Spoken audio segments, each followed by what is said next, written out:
Hey guys, tonight we drift back, far back, to a time when the air smelled like sea salt, roasted grain, and adventure.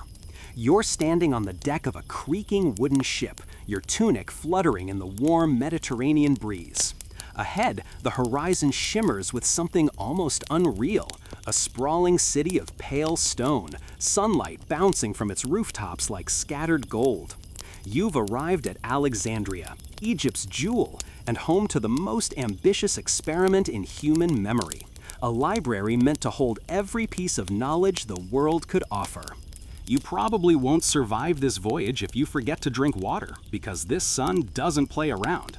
Still, you squint against the glare, drawn toward the massive shape rising above the docks. The Pharaoh's Lighthouse, one of the seven wonders, cuts the sky like a blade of white marble, its flame burning even in daylight. That tower alone tells you something about this place. Alexandria doesn't do small ideas. So, before you get comfortable, take a moment to like the video and subscribe, but only if you genuinely enjoy what I do here. I'd also love to know, where are you listening from tonight, and what time is it for you? Now, dim the lights, maybe turn on a fan for that soft background hum, and let's ease into tonight's journey together. You step onto the wharf, sandals scraping over rough planks slick with sea spray. The port hums with sound, merchants shouting in Egyptian, Greek, Aramaic, and a dozen other tongues you can barely place. The city is a crossroad of the ancient world.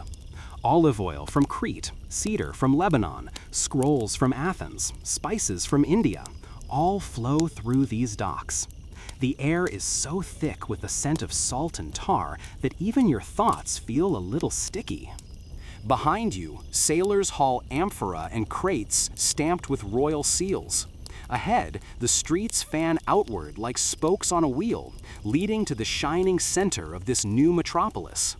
You take a breath, tasting dust and cumin. Every stone here seems newly laid. Alexander the Great himself dreamed this city up less than a century ago, and his successors, the Ptolemies, are still busy polishing his vision into marble. You walk inland, your shadow long and shimmering against white plaster walls. The streets are unusually straight, Greeks loved order, and broad enough for chariots to pass side by side. Every corner smells different: incense near a temple, fried fish by a tavern, and somewhere nearby the faint, sweet smell of ink. It's not long before you notice a curious thing. Almost everyone carries a roll of papyrus. Scholars, merchants, even a baker's apprentice tucks one under his arm like a loaf of bread. Alexandria lives and breathes words. As you move deeper into the city, the sound of waves fades behind you, replaced by a low, steady hum. People reading aloud, debating, reciting poetry to no one in particular. You pass a fountain carved with dolphins and find yourself staring up at a long colonnade. Beyond it rise tall walls, bleached by the sun and trimmed with green bronze. The air smells faintly of cedar and beeswax. A small bronze plaque glints near the gate. You can just make out the inscription, "The Mausian of Alexandria." You've heard the rumors, of course. Sailors in every port whisper about a place where knowledge is treated like treasure, a place where scrolls are copied day and night, where mathematicians measure the earth, and philosophers argue about whether numbers can feel lonely. You half suspect it's just tavern talk, until now. The guards at the gate wear linen tunics and gold-banded belts. One of them eyes you, then waves you through. Apparently, dusty travelers with curious eyes are not uncommon here. You pass beneath the archway and step into a courtyard so still it feels like another world. The courtyard is vast, columns in perfect symmetry, a mosaic of blue and ivory tiles underfoot. Palms sway lightly in the heat. A narrow stream runs through the center, its trickle the only sound. Birds perch on marble statues of poets and gods, chirping as if gossiping about who's fallen asleep on a bench. This is where your journey into the Library of Alexandria begins, not yet inside its halls, but close enough to sense the gravity. You notice groups of scholars gathered under the portico, scrolls open, gesturing animatedly. One older man traces figures in the dust with a reed, muttering about prime numbers, while another insists that everything in the universe is made of tiny, invisible atoms. Historians still argue whether that man might have been an early follower of Democritus, or just someone who'd had too much fermented date wine. A young scribe brushes past you carrying a stack of papyrus rolls taller than his torso. You peek over his shoulder and spot one title written in red ink, "On the Motion of the Stars." Your mind stumbles over the thought, someone, right here, is trying to map the heavens. That's the thing about Alexandria. Everything feels possible. You wander toward the sound of water and find a fountain shaped like a lion's head. A boy sits nearby, feeding crumbs to a sleek gray cat. "She belongs to the library," he says when he catches your gaze. "They say cats keep the scrolls safe, from mice, from spirits, from boredom." You smile. It's not entirely a joke. One quirky fact the guides might tell you, completely straight-faced, is that the library officially employed cats. Their job description? Rodent control, and possibly morale. Beyond the courtyard rises the main building, tall, serene, and faintly intimidating. The roof gleams with copper tiles. Sunlight flashes between the pillars. You can hear the faint rustle of pages, or rather scrolls, within. It's like the whisper of the sea you left behind, but more rhythmic, more human. You pause, half in awe, half in disbelief. Every story you've ever heard about this place converges in your mind. The Library of Alexandria is said to house hundreds of thousands of scrolls. Some claim up to 500,000.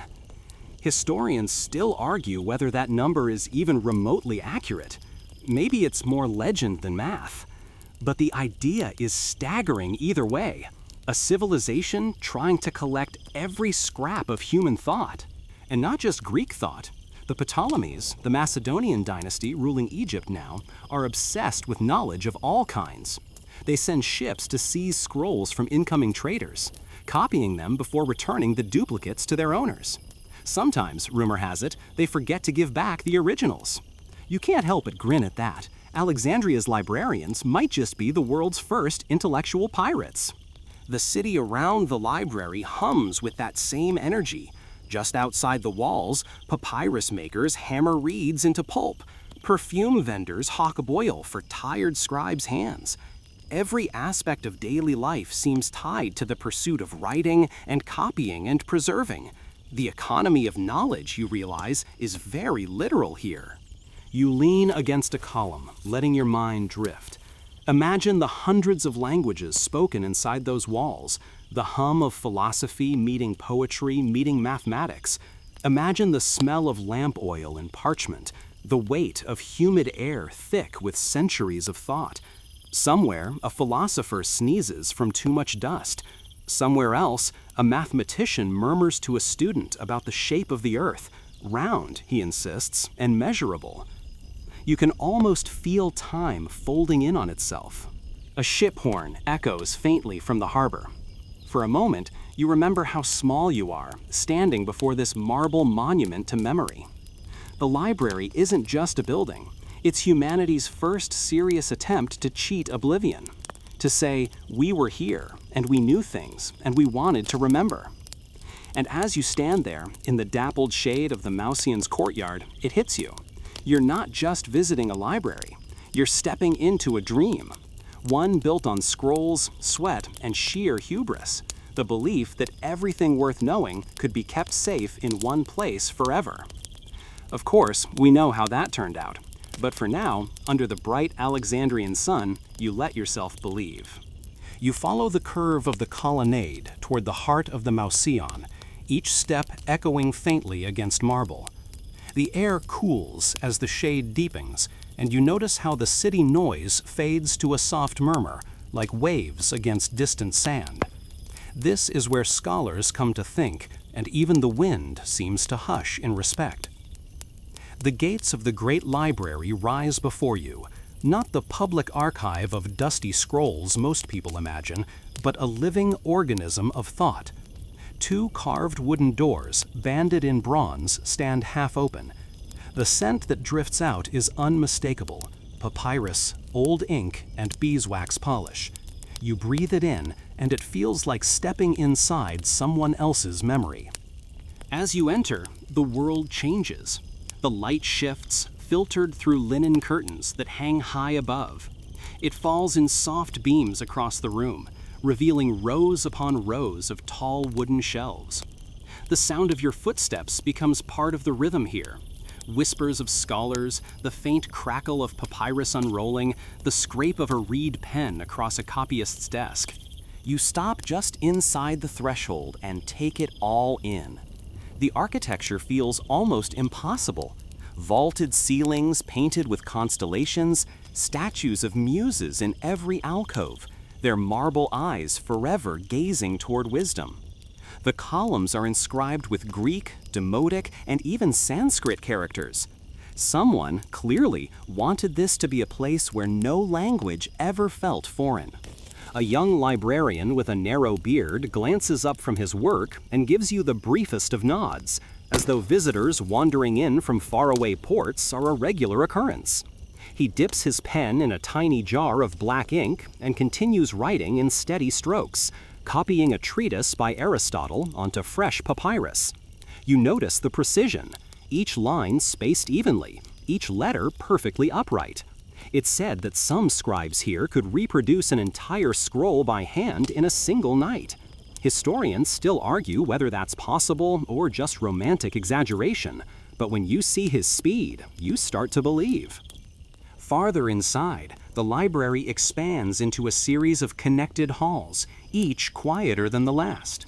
A few scholars walk slowly between them, scrolls tucked under their arms, lips moving silently as they read. You follow one, a woman wearing a loose white robe, her hair bound with a strip of blue cloth. She passes a bronze brazier where resin burns softly, filling the air with a clean, almost medicinal scent. For the scrolls, she murmurs when she sees your curious glance, keeps the insects away. It's a simple thing, but it feels like magic. Flames and smoke guarding humanity's knowledge from being eaten one nibble at a time. Somewhere, you suspect, a priest in charge of temple cats is taking the same job just as seriously. The woman leads you into what looks like a reading chamber. The floor is tiled with intricate geometric patterns, the kind that make your eyes dizzy if you stare too long. Wooden tables are scattered throughout, each covered in unrolled papyri weighed down with smooth stones. Scholars sit in clusters, arguing in whispers. You catch fragments of words: medicine, music theory, geometry, the divine harmony of the spheres. You drift closer to a pair of men hunched over a map of the Nile. One points to a series of dots drawn in red ink. If you measure the length of the shadow at noon on the solstice, he says, and compare it to the one in cyan, then you can calculate the Earth's circumference, the other finishes, eyes gleaming. You realize you're standing behind Eratosthenes himself, the man who, centuries before any astronaut, measured the world using nothing more than sticks, sunlight, and curiosity. You have to fight the urge to blurt out the answer, like a student who's just remembered their homework. Still, not everything here feels lofty or serene. You notice an older man grumbling over a pile of scrolls, muttering something about the unacceptable handwriting of a copyist from Rhodes. Another scholar dozes upright, chin resting on a palm, snoring so softly that even the cats don't stir. The great library may be a temple of intellect, but it's also filled with very human imperfections: boredom, rivalry, and ink-stained robes that never seem quite clean. A guard strolls past carrying a clay lamp. You watch the flicker of its flame reflect across bronze busts of Plato, Homer, and Hesiod. It's strange. These statues were carved centuries apart, yet here they stand shoulder to shoulder, equal under the same roof. You can't help but think how proud or terrified the real men might have been to see their ideas stored alongside gods and kings. You wander deeper still, guided mostly by instinct. The hallways twist into courtyards, courtyards lead into stairwells, and soon you find yourself in what feels like a hidden garden. Palm fronds sway above pools of clear water, their reflections rippling like ink. A gentle breeze drifts through, carrying the faint murmur of discussion from nearby classrooms. Yes, classrooms, because the library isn't just a storage vault. It's part of a grander complex known as the Mousean, or Temple of the Muses, a place where learning is worship and curiosity is a daily ritual.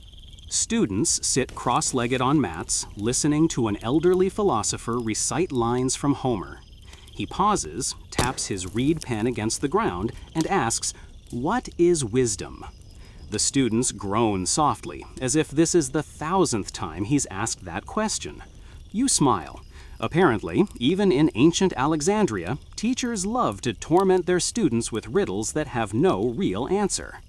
As you continue walking, the gentle hum of knowledge follows you like music. Somewhere, a mathematician sketches diagrams on wax tablets. Somewhere else, an astronomer charts the courses of stars on the ceiling. It's said that the library even has rooms for experiments, hydraulics, optics, anatomy. The boundary between philosophy and science hasn't yet been drawn. Here, everything blends together: art, math, theology, engineering. And then there's the rumor you overhear near a set of locked doors, that deep within the library, hidden from common scholars, are the royal scrolls, texts considered too valuable or too dangerous for open study. Some say they contain secret histories of Egypt's old gods. Others whisper that one scroll describes the lost city of Atlantis. You don't know whether to laugh or take notes. Historians still argue whether such secret collections ever existed, but the idea fits the place. Knowledge hoarded, not just shared. One quirky detail that makes you chuckle: apparently, visiting scholars receive government stipends, free food, lodging, even a barber. Imagine that, getting paid to read all day and never worrying about bad haircuts. The Ptolemaic kings who fund the library treat scholars like prized athletes, their discoveries as valuable as victories in war. It's a strange mix of generosity and control. The same rulers who feed the philosophers also censor what they write. You can sense the tension, even in the silence. You pause beside a window where sunlight glances off the sea. From here, the Pharos lighthouse looks smaller, almost delicate, as if it's just another lamp in the great experiment of illumination. You realize that, in a way, the library is another kind of lighthouse, a beacon for the mind. Yet, even as you admire it, something in you wonders how long such light can last. Every flame, no matter how bright, needs oil. A bell rings faintly in the distance. Lunch, perhaps.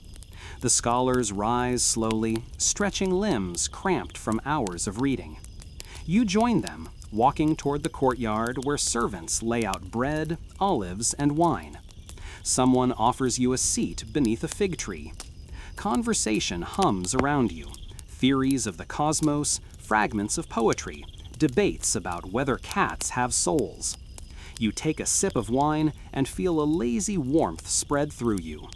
For a moment, you close your eyes. The library breathes around you, centuries compressed into whispers and candlelight. You imagine all the scrolls stacked neatly behind walls, each one a fragile thread in the vast web of human thought.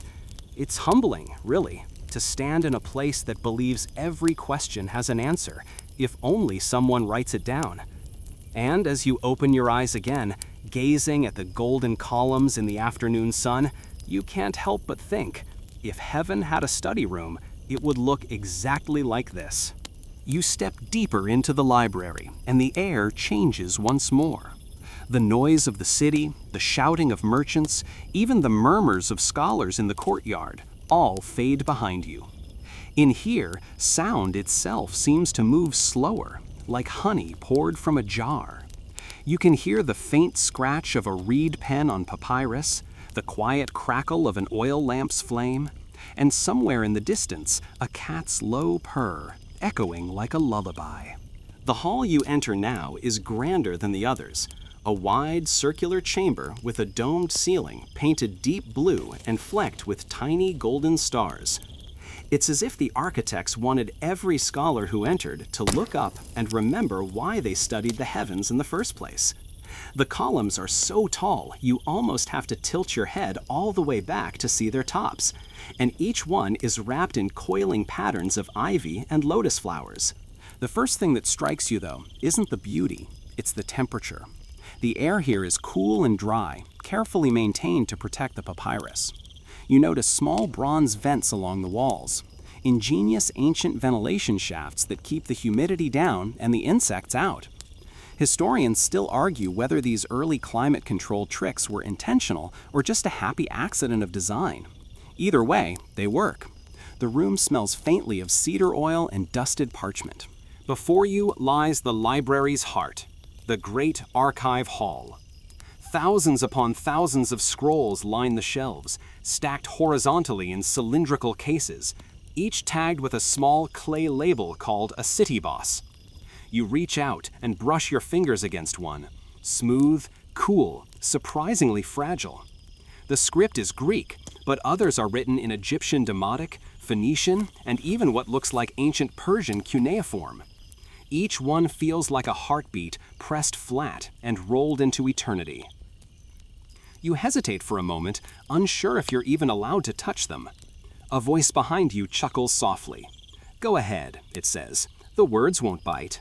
You turn to see an elderly man, his hair silver, his hands ink-stained. His robe is plain, but his eyes are sharp as glass. "I'm Demetrios," he says, "custodian of the hall." You nod respectfully, murmuring your name, and he waves a dismissive hand. "Names fade faster than ink," he says, "but scrolls, scrolls last centuries if you treat them kindly." He gestures for you to follow, leading you through rows of wooden shelves that seem to stretch into infinity. Each section is organized by subject, he explains. Poetry to the east, mathematics to the west, medicine in the north alcoves, and philosophy where the sunlight falls best. You glance at the tall windows and notice how carefully the architecture plays with light. Morning sun warms the reading desks, but never strikes the papyrus directly. Every angle here seems designed to protect the written word from time itself. Demetrius stops before a tall shelf and pulls out a scroll wrapped in crimson ribbon. "Hesiod's Works and Days," he says, smiling faintly, "our oldest copy. Not because it's rare, because it's stubborn. It's been copied and recopied so often that every scribe insists his version is the most accurate." He leans closer. "And they're all wrong, of course, but don't tell them I said that." You laugh quietly, earning a grin from him. "That's the trouble with knowledge," he continues. "Everyone wants to preserve it, but no one can agree on how." As he replaces the scroll, you notice a group of scribes nearby, their desks arranged in a half circle. Each one works with methodical precision, copying text line by line, their reed pens whispering over the papyrus. One dips his pen into ink made from soot and gum arabic. Another smooths the surface of his sheet with a piece of pumice stone. A third sighs dramatically, muttering, "If I have to copy another treatise on tax law, I'll throw myself into the harbor." His neighbor chuckles without looking up. "Do it after you finish the last paragraph." A small bronze brazier glows in the corner, its smoke curling toward the ceiling. "For the scrolls," Demetrius says again when he notices your glance. "Cedar resin keeps mold away, though I suspect it also keeps the apprentices awake." You nod, breathing in the scent. It's sharp, clean, and strangely soothing. As you wander among the shelves, you begin to notice the quiet choreography of the place. Scribes pass freshly copied scrolls to librarians, who tag and stack them in neat bundles. Apprentices carry armfuls of papyrus sheets, careful not to bend them. Even the cats seem to patrol with purpose, weaving between legs as if inspecting for errors. Everything moves with the calm rhythm of a living organism. You stop beside a reading desk where a young scholar sits, surrounded by half-unrolled scrolls. His expression is intense, his lips moving silently as he compares lines of text. Parallel versions of Homer, he explains when he catches you staring. One from Chios, one from Rhodes. The words are nearly identical, but here, see? One says wine dark sea, the other deep blue sea. Which one is true? You shrug, unsure how to answer. He grins. Neither, perhaps, or both. Historians will argue forever, but that's the point, isn't it? Truth hides between versions. He gestures for you to read a line aloud. You do, stumbling over a few syllables, and he nods approvingly. Not bad for a traveler. Nearby, a scribe recites an excerpt from Euclid's Elements to check his transcription. You recognize some of the geometric terms, angles, circles, proportions, and catch yourself smiling. You've never been so aware that math, poetry, and philosophy are all sharing the same oxygen here. But the library isn't purely serene. In one corner, two scholars are clearly having what you might call an academic meltdown. One insists that the stars influence human destiny. The other rolls his eyes so hard you worry he might sprain something. It's nonsense, he snaps. Stars are distant fires, not petty bureaucrats controlling our lives. You'll see, the astrologer replies smugly. When Mercury next passes the sun, you'll drop your pen. Moments later, the skeptic's pen slips from his hand. The astrologer beams. Proof, he declares. Demetrius sighs beside you. Every day, he mutters. Every day it's the same arguments. They never learn that stars don't care about our pens. Still, you sense affection in his tone. These scholars may be eccentric, but they're united by a shared obsession, the belief that knowledge, however fragile, is worth protecting. Even if they argue, even if they disagree on every detail, the act of debate itself feels sacred. As the afternoon light shifts, a gentle gong sounds from the far end of the hall. Librarians begin to roll up their scrolls, tying them neatly with colored cords. You follow them through an archway into a smaller chamber filled with light. The walls here are lined with wooden drawers, each labeled in red ink. Medicine of the Egyptians, plays of Menander, histories of Herodotus. One drawer stands half open, revealing dozens of scrolls too damaged to read. Fire, Demetrius says softly. Not here, but at the dock warehouses last year. The papyrus catches faster than you'd think.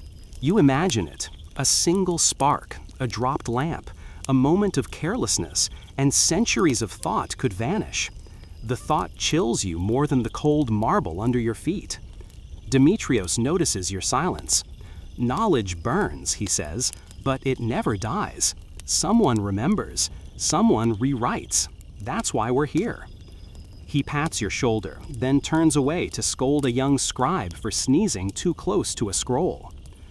You linger in the doorway for a while longer, gazing at the rows of shelves fading into shadow. You think of how each scroll is a voice, fragile and mortal, yet somehow still speaking. The library hums softly around you, alive, breathing, eternal for now. As you step back into the courtyard, the sun is beginning to sink behind the rooftops. The light slants golden across the marble floors, catching dust motes that look like drifting stars. You glance back once more at the Great Hall, feeling as though you've just stepped out of the mind of the world itself. For a fleeting moment, you wonder if this is what it feels like to walk inside a dream that doesn't know it's a dream yet. By the next morning, you've adjusted to the quiet rhythm of library life. The city outside still wakes in its usual clamor, vendors shouting, donkeys braying, the distant slap of waves on the harbor. But inside these marble walls, time behaves differently. You rise before dawn, guided by the flickering lamps that line the corridors, and make your way toward the courtyard where the scribes gather for the day's work. The air is cool and still, carrying the faint scent of papyrus and ink. Somewhere nearby, someone is grinding pigments in a small bronze mortar, the rhythmic chick, chick, chick, like the heartbeat of the library itself. You find your place among a long table of scribes and students. Before you, a bundle of blank papyrus sheets lies waiting, light as a feather, but somehow intimidating in its emptiness. The head scribe, an older woman named Callista, watches over you all like a hawk with spectacles. "Steady hands," she warns, in a voice that manages to sound both gentle and terrifying. "And clean fingers. No one wants to read your breakfast smudged into Aristotle." Her humor is dry, and you can't help but smile. She nods approvingly, as though amused you're still awake this early. "Good," she says. "We'll start with transcription today. Geometry. Try not to panic." You glance down as a young assistant sets a scroll before you. Euclid's Elements, one of the foundational texts of mathematics. Its edges are worn from decades of handling, the ink faded but still legible in crisp Greek letters. You take a deep breath and dip your reed pen into the small ink pot beside you. The black liquid gleams in the morning light, thick and glossy. You touch it to the papyrus, and the first stroke of ink slides out, smooth, deliberate, alive. Callista circles the tables, checking everyone's work. "Remember," she says softly, "you're not just copying words, you're preserving ideas. Every mark matters." She pauses by one of the younger scribes, whose writing looks more like a flock of startled birds than neat script. "That," she sighs, "is not an alpha. That's an accident." The scribe blushes furiously, and she pats his shoulder. "Don't worry, even the best philosophers began with bad handwriting." You fall into the rhythm quickly. Dip, right, lift. Dip, right, lift. The sound of dozens of pens scratching in unison creates a strange sort of music, steady, hypnotic. Hours pass like that, the sunlight slowly crawling across the marble floor. Occasionally, someone sneezes, and the entire table tenses, each scribe shielding their work with a dramatic flair that would make any playwright proud. "Papyrus and moisture," Callista mutters, "a tragic love story." The library scribes are more than copyists. They are preservationists, translators, editors, even early scientists in their own way. Their task isn't just to reproduce what's already written, but to correct, compare, and improve it. Two scrolls of the same text might differ slightly, one with a missing line, another with an added phrase, and the scribes must decide which version is closer to the original. It's painstaking work, requiring both scholarship and intuition. You overhear a debate between two of them at the far end of the hall. "Aristarchus says the Earth moves around the sun," one insists, waving a scroll dramatically. "Impossible," the other huffs. "If that were true, we'd all fly off into the void." "Not if gravity exists," the first counters. "Gravity," the skeptic snorts, "sounds made up." Historians still argue whether Aristarchus of Samos was truly the first to propose a heliocentric model. But here, in this buzzing scriptorium, his ideas are alive, tangible, controversial, and freshly inked. You smile faintly at the thought.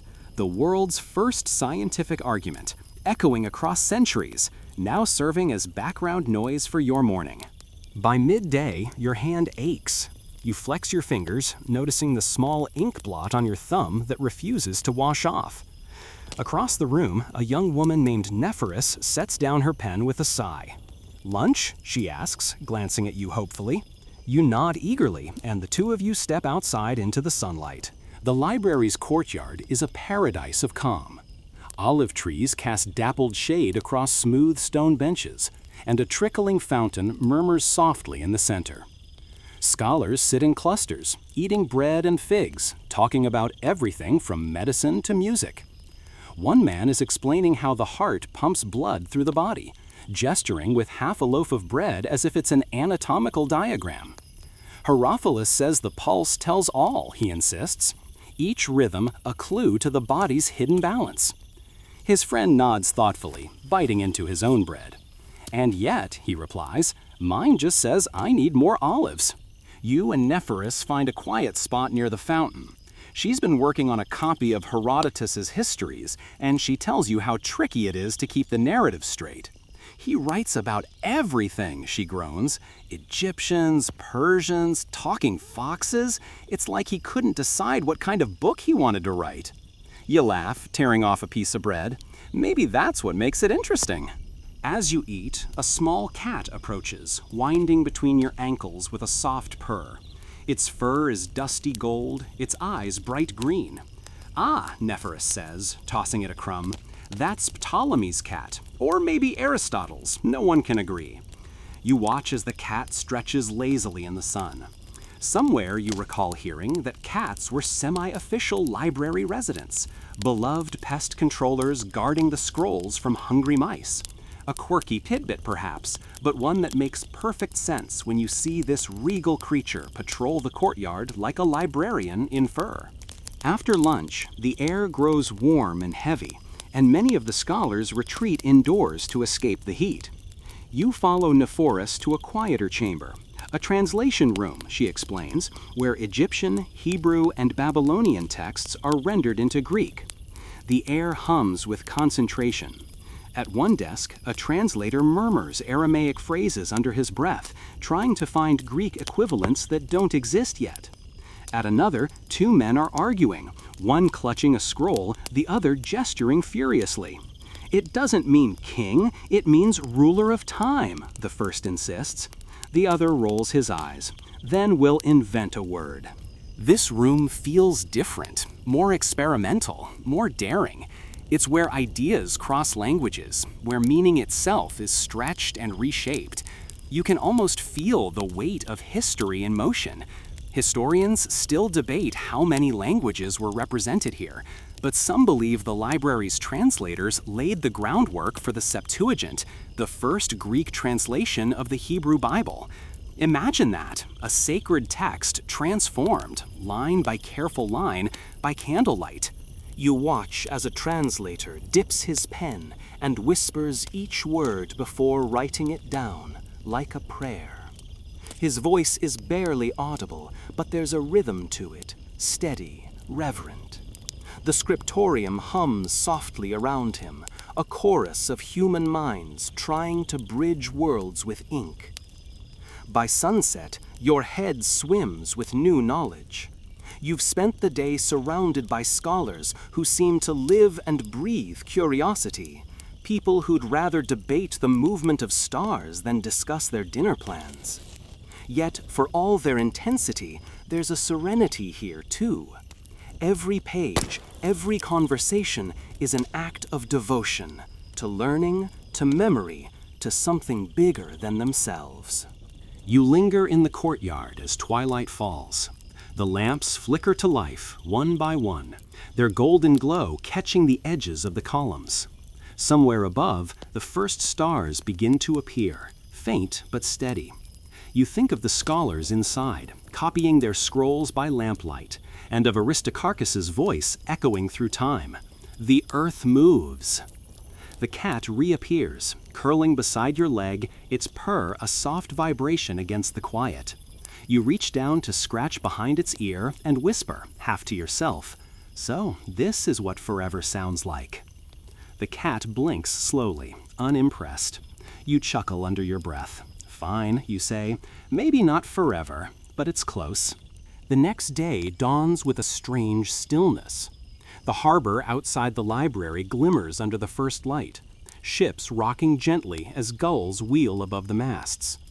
From your window in the scholars' quarters, you can see the faint outline of the Pharos lighthouse rising in the distance, its flames still flickering even as the sun begins to rise. You stretch, feeling the stiffness of too many hours hunched over scrolls, and make your way down the marble corridor toward the main hall. Today, Demetrios has promised to show you something special. He said it with the kind of grin that implied danger, or at least mischief, and you can't help but feel a twinge of curiosity. When you find him, he's standing beside a locked bronze door at the end of a long hallway. "Ready?" he asks, his voice low. "Should I be worried?" you ask, half joking. He smiles. "Only if you plan to steal anything." He produces a heavy iron key from around his neck and turns it in the lock. The hinges creak as the door swings open, revealing a cool, dimly lit chamber. The air inside smells of cedar oil and old ink, sharper than in the main library. The room is smaller, but packed from floor to ceiling with scrolls bound in colored cords. Some are sealed with wax, others with small wooden tags carved in foreign scripts. This, Demetrius whispers, is the restricted collection. You step inside slowly, the sound of your sandals muffled by the thick reed mats on the floor. It feels less like a library and more like a vault.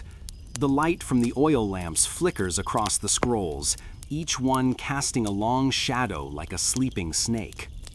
Not every work is meant for every reader, Demetrios continues.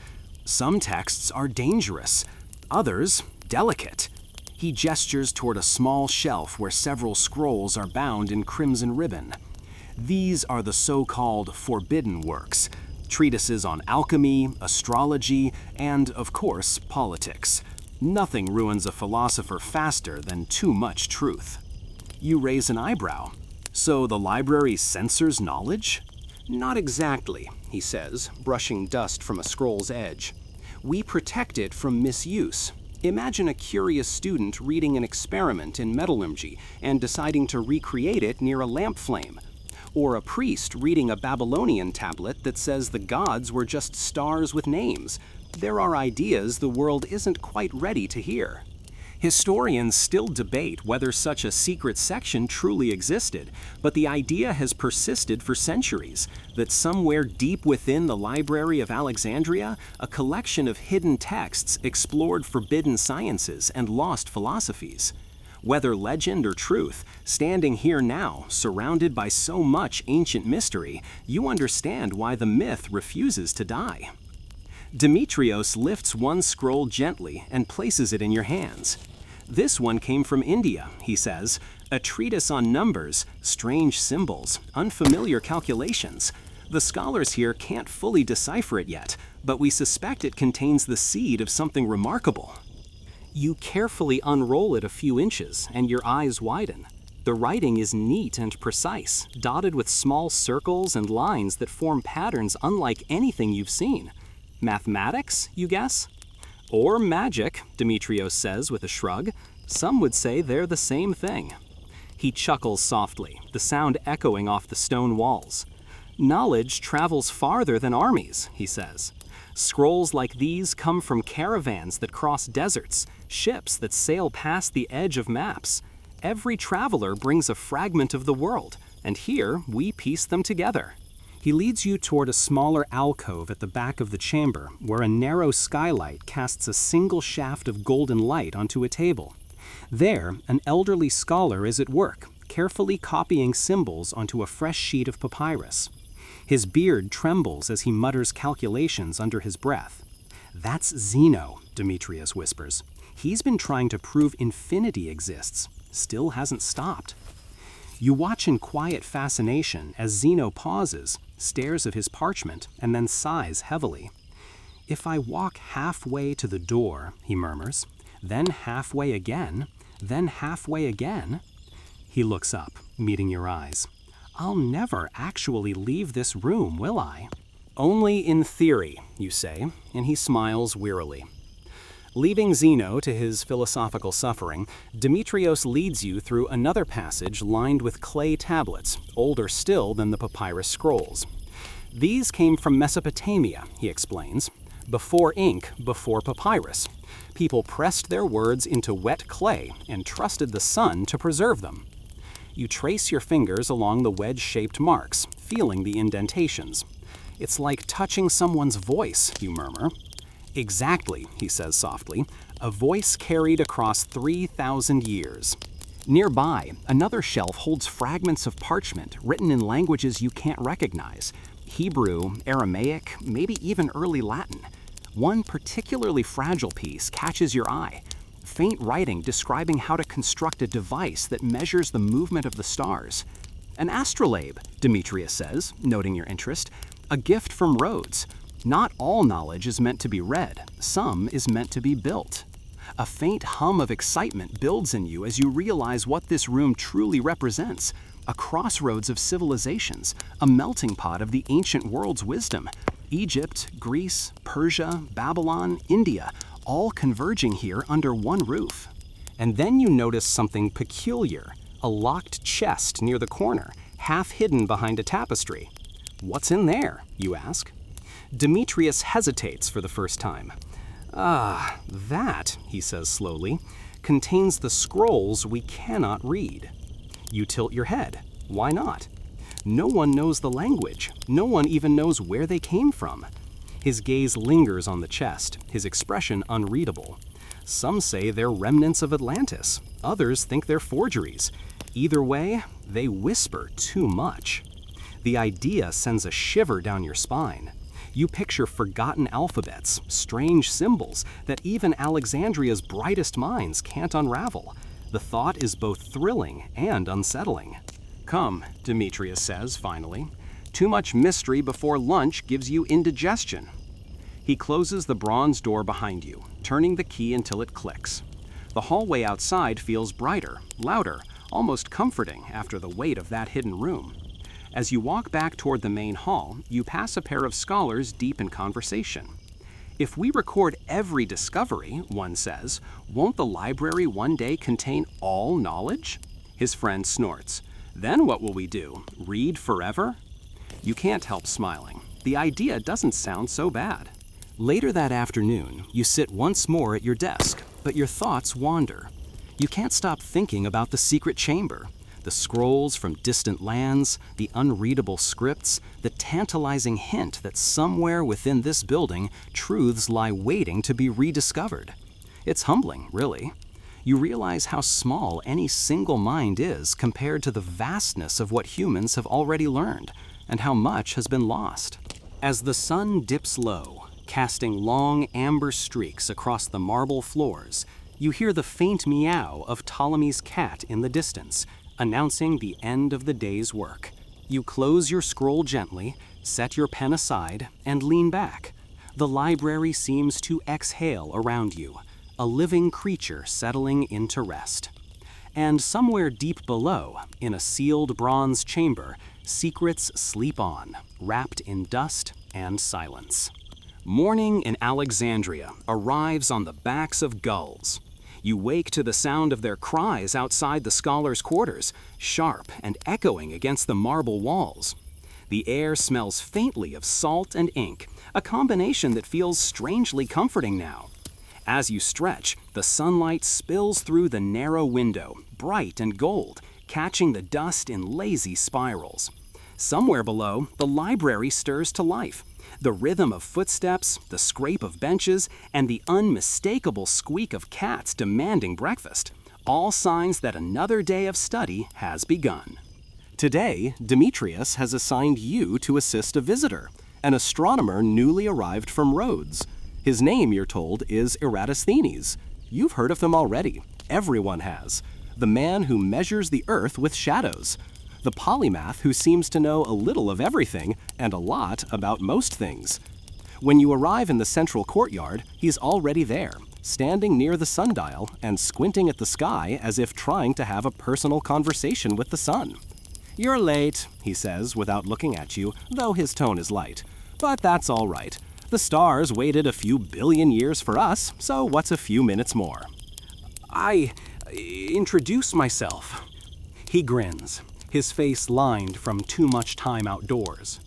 "Good, you'll do. I need someone who can read cleanly and ask sensible questions. Can you do that?" "I think so," you reply. "Excellent," he says. "Then follow me. We're going to measure the planet." You blink. "The entire planet?" He starts walking toward the colonnade, motioning for you to keep up. "Don't worry," he says. "We'll do it before lunch." You find yourself smiling, despite the absurdity of it. Eratosthenes carries a bundle of scrolls and a slender measuring rod. As you follow him, you can't help admiring his energy. He moves with the brisk confidence of someone who sees the world not as it is, but as a great puzzle waiting to be solved. He leads you to a shaded terrace where two assistants are already setting up instruments, wooden rods, polished bronze discs, and a shallow basin of water to catch reflections. We're testing angles, he explains. See, in Sienne, far to the south, the sun shines straight down a well at noon on the summer solstice. No shadow at all. But here in Alexandria, the sun leans a little, and the shadow falls. If we can measure that lean, he taps his measuring rod on the ground, we can know the curve of the Earth. You stare at the arrangement of tools. So, geometry can measure the planet itself? Precisely, he says, his eyes gleaming. If you can measure a shadow, you can measure everything. The Earth is no different from a circle drawn in sand. Historians still debate how accurate Eratosthenes' calculations were, but he came remarkably close to the real circumference, within a few hundred miles, using only sticks, shadows, and reason. As he works, you begin to see why people call him Beta, the second best at everything perhaps, but the first to see the connections between them. He positions the rod carefully and asks you to note the shadow's length. You crouch beside it, marking where the tip falls on a thin strip of papyrus. Now, he says, we compare. He sketches two triangles, muttering to himself, then looks up with a triumphant smile. About 7 degrees, 1/50th of a circle. Multiply by the distance between Sienne and here, and, he scribbles furiously, voila, the world. You glance at his notes, trying to follow the logic. So the Earth is round, you ask? He raises an eyebrow. Of course, only a fool thinks otherwise. Though, he adds wryly, Alexandria has its fair share of fools. You laugh quietly, though the thought makes you marvel at the simplicity of it. 2 cities, 1 shadow, and suddenly the whole shape of the planet becomes clear. You look around the terrace, the sunlight, the smell of papyrus glue from the workshop below, the rhythmic murmur of scholars debating, and realize you're witnessing something extraordinary, the moment when curiosity itself becomes a tool. After the experiment, Eratosthenes takes you inside the astronomical hall. The ceiling is painted like a night sky, constellations picked out in gold leaf, swirling against a dark blue background. Shelves line the walls, filled with charts, armillary spheres, and delicate bronze instruments that look more like jewelry than scientific tools. Welcome, he says with mock solemnity, to the universe. You trail behind him as he moves from table to table, explaining each object with the enthusiasm of a child showing off treasures.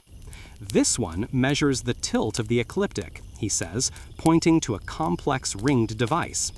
That one tracks the wandering stars, the planets. And this, he holds up a small disc carved with tiny markings, tells you where you are by the position of the moon. Handy for sailors, less so for philosophers.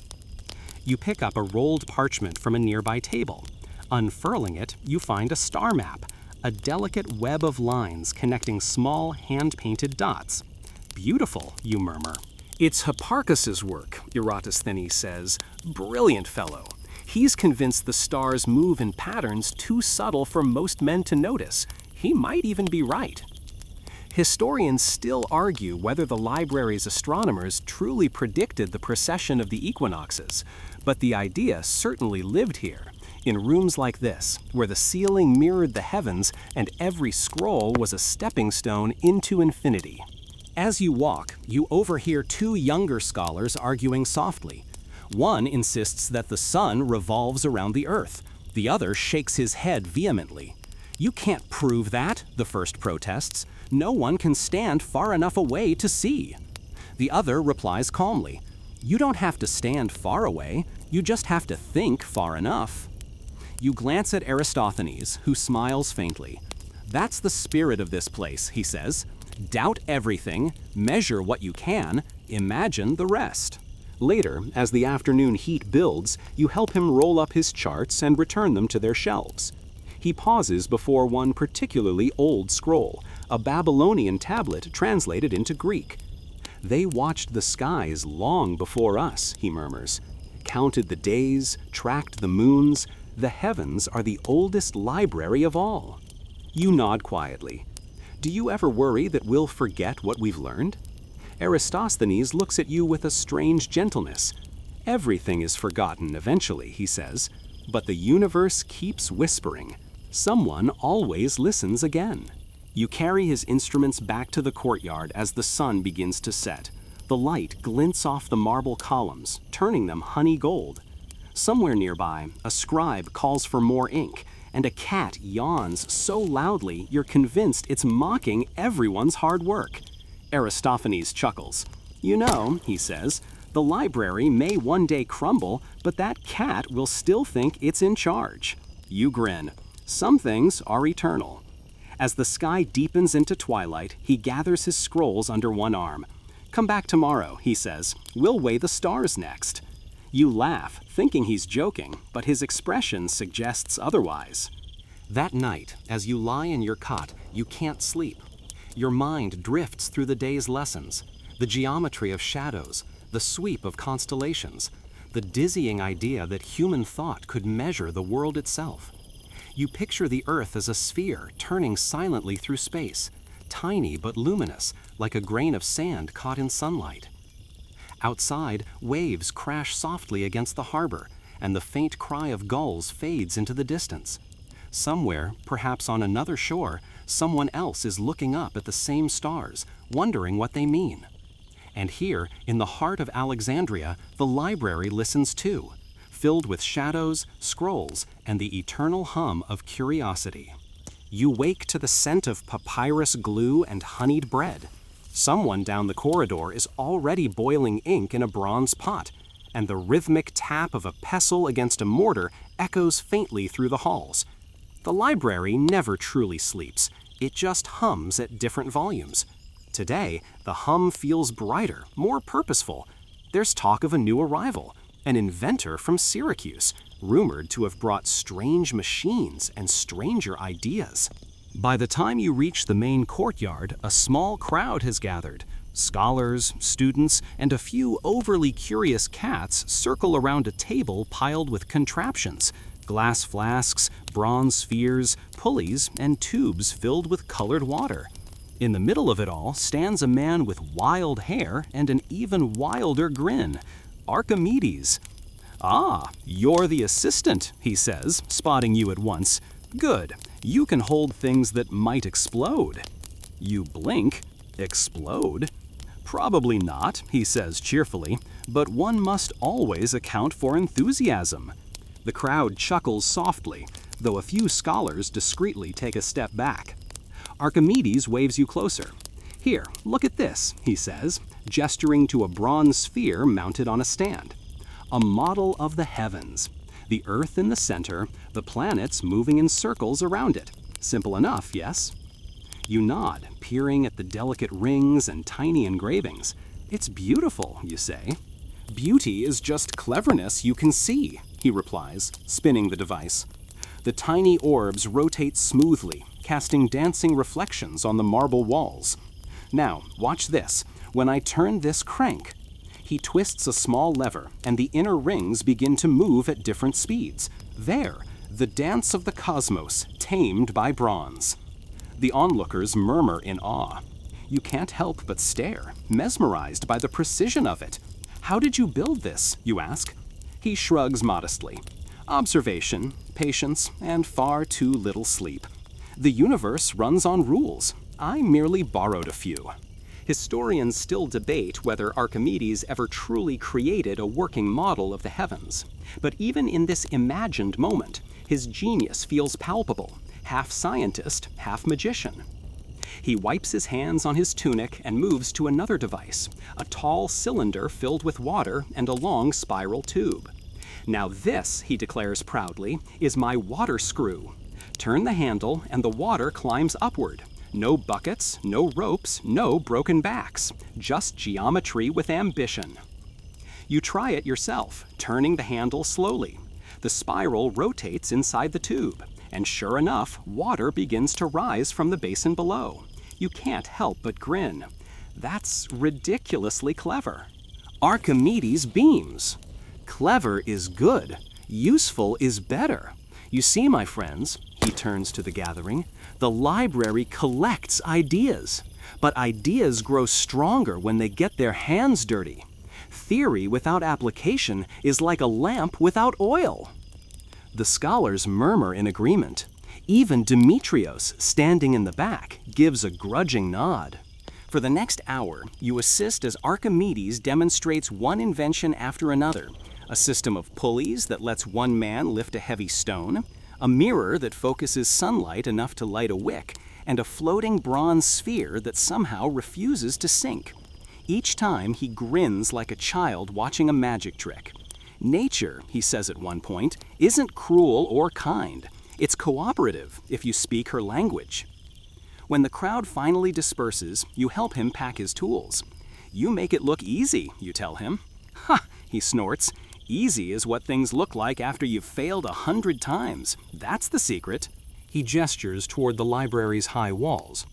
You know, there's a danger here, he says, suddenly quieter. So much knowledge in one place, it can make people forget that discovery begins outside, in the streets, in the sand, in the sweat of building something that shouldn't work. You nod, thinking of the scribes hunched over their scrolls. So you think the library should be out there? You ask, pointing toward the harbor. He smiles. No, but the library should remember out there exists. He pats your shoulder and turns toward the gate. I'm off to the workshops. I've got an idea for a lever that could move the world, if I can just find the right place to stand. You laugh softly as he disappears into the sunlight. Later, as the day warms, you find yourself wandering the library's courtyard again. The fountain burbles lazily, and the air shimmers with heat.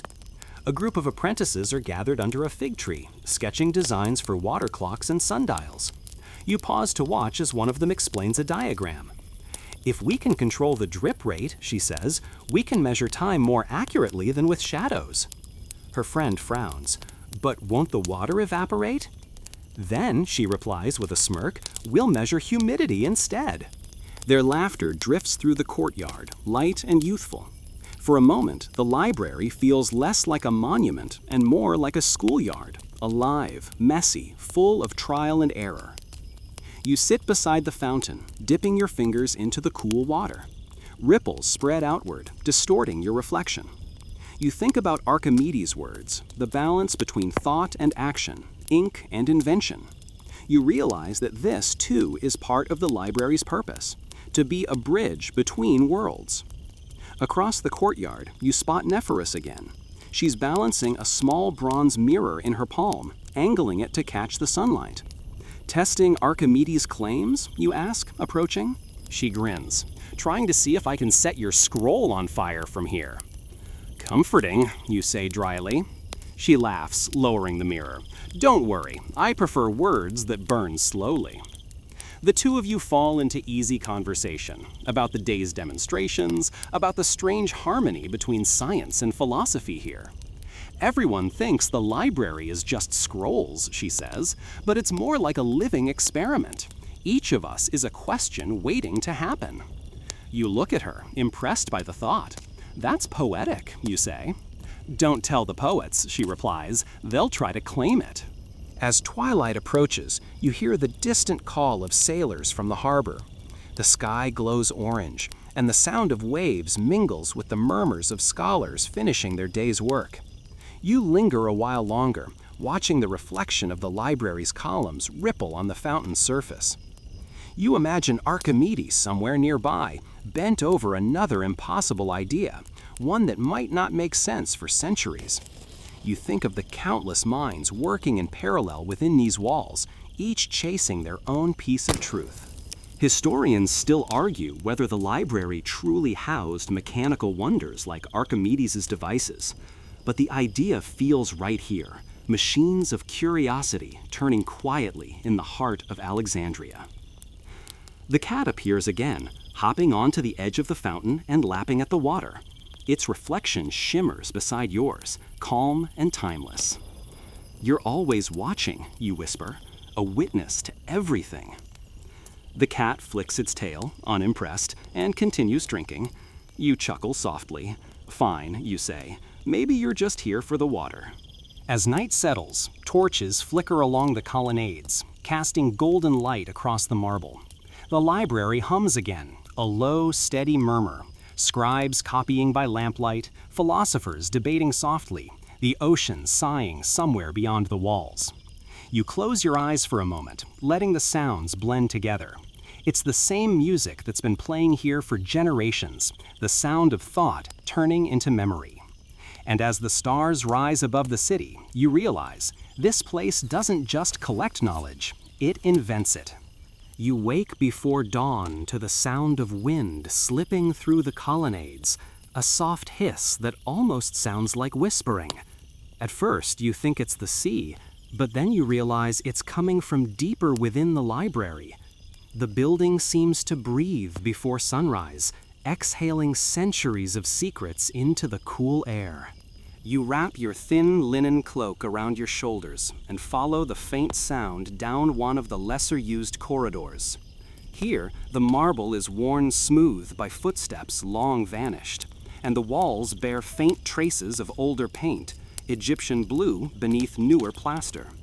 The air is cooler, heavier somehow, carrying that same ink and linen scent you've come to associate with hidden things. No one told you to come here, and you're fairly sure you're not supposed to. But curiosity has a way of rearranging your sense of caution in Alexandria. At the end of the corridor, you find a narrow doorway. No grand archway or inscription, just a wooden frame that looks almost humble. The door itself is slightly ajar. When you push it open, the hinges groan softly, and a faint light filters through the dust. Inside is a smaller chamber, maybe once a storage room. Shelves line the walls, but these hold no scrolls. Instead, you see wax tablets, sealed clay jars, and several curious bronze boxes with dials on their lids. One corner is taken up by what looks like a map, though not of any single land you recognize. Instead, it's a chart of stars, inked in concentric circles, with small symbols scrawled in the margins. Egyptian, Greek, something else. You run your fingers over the map's edge. The papyrus crackles faintly under your touch. "What is this place?" you murmur. A voice answers from behind you.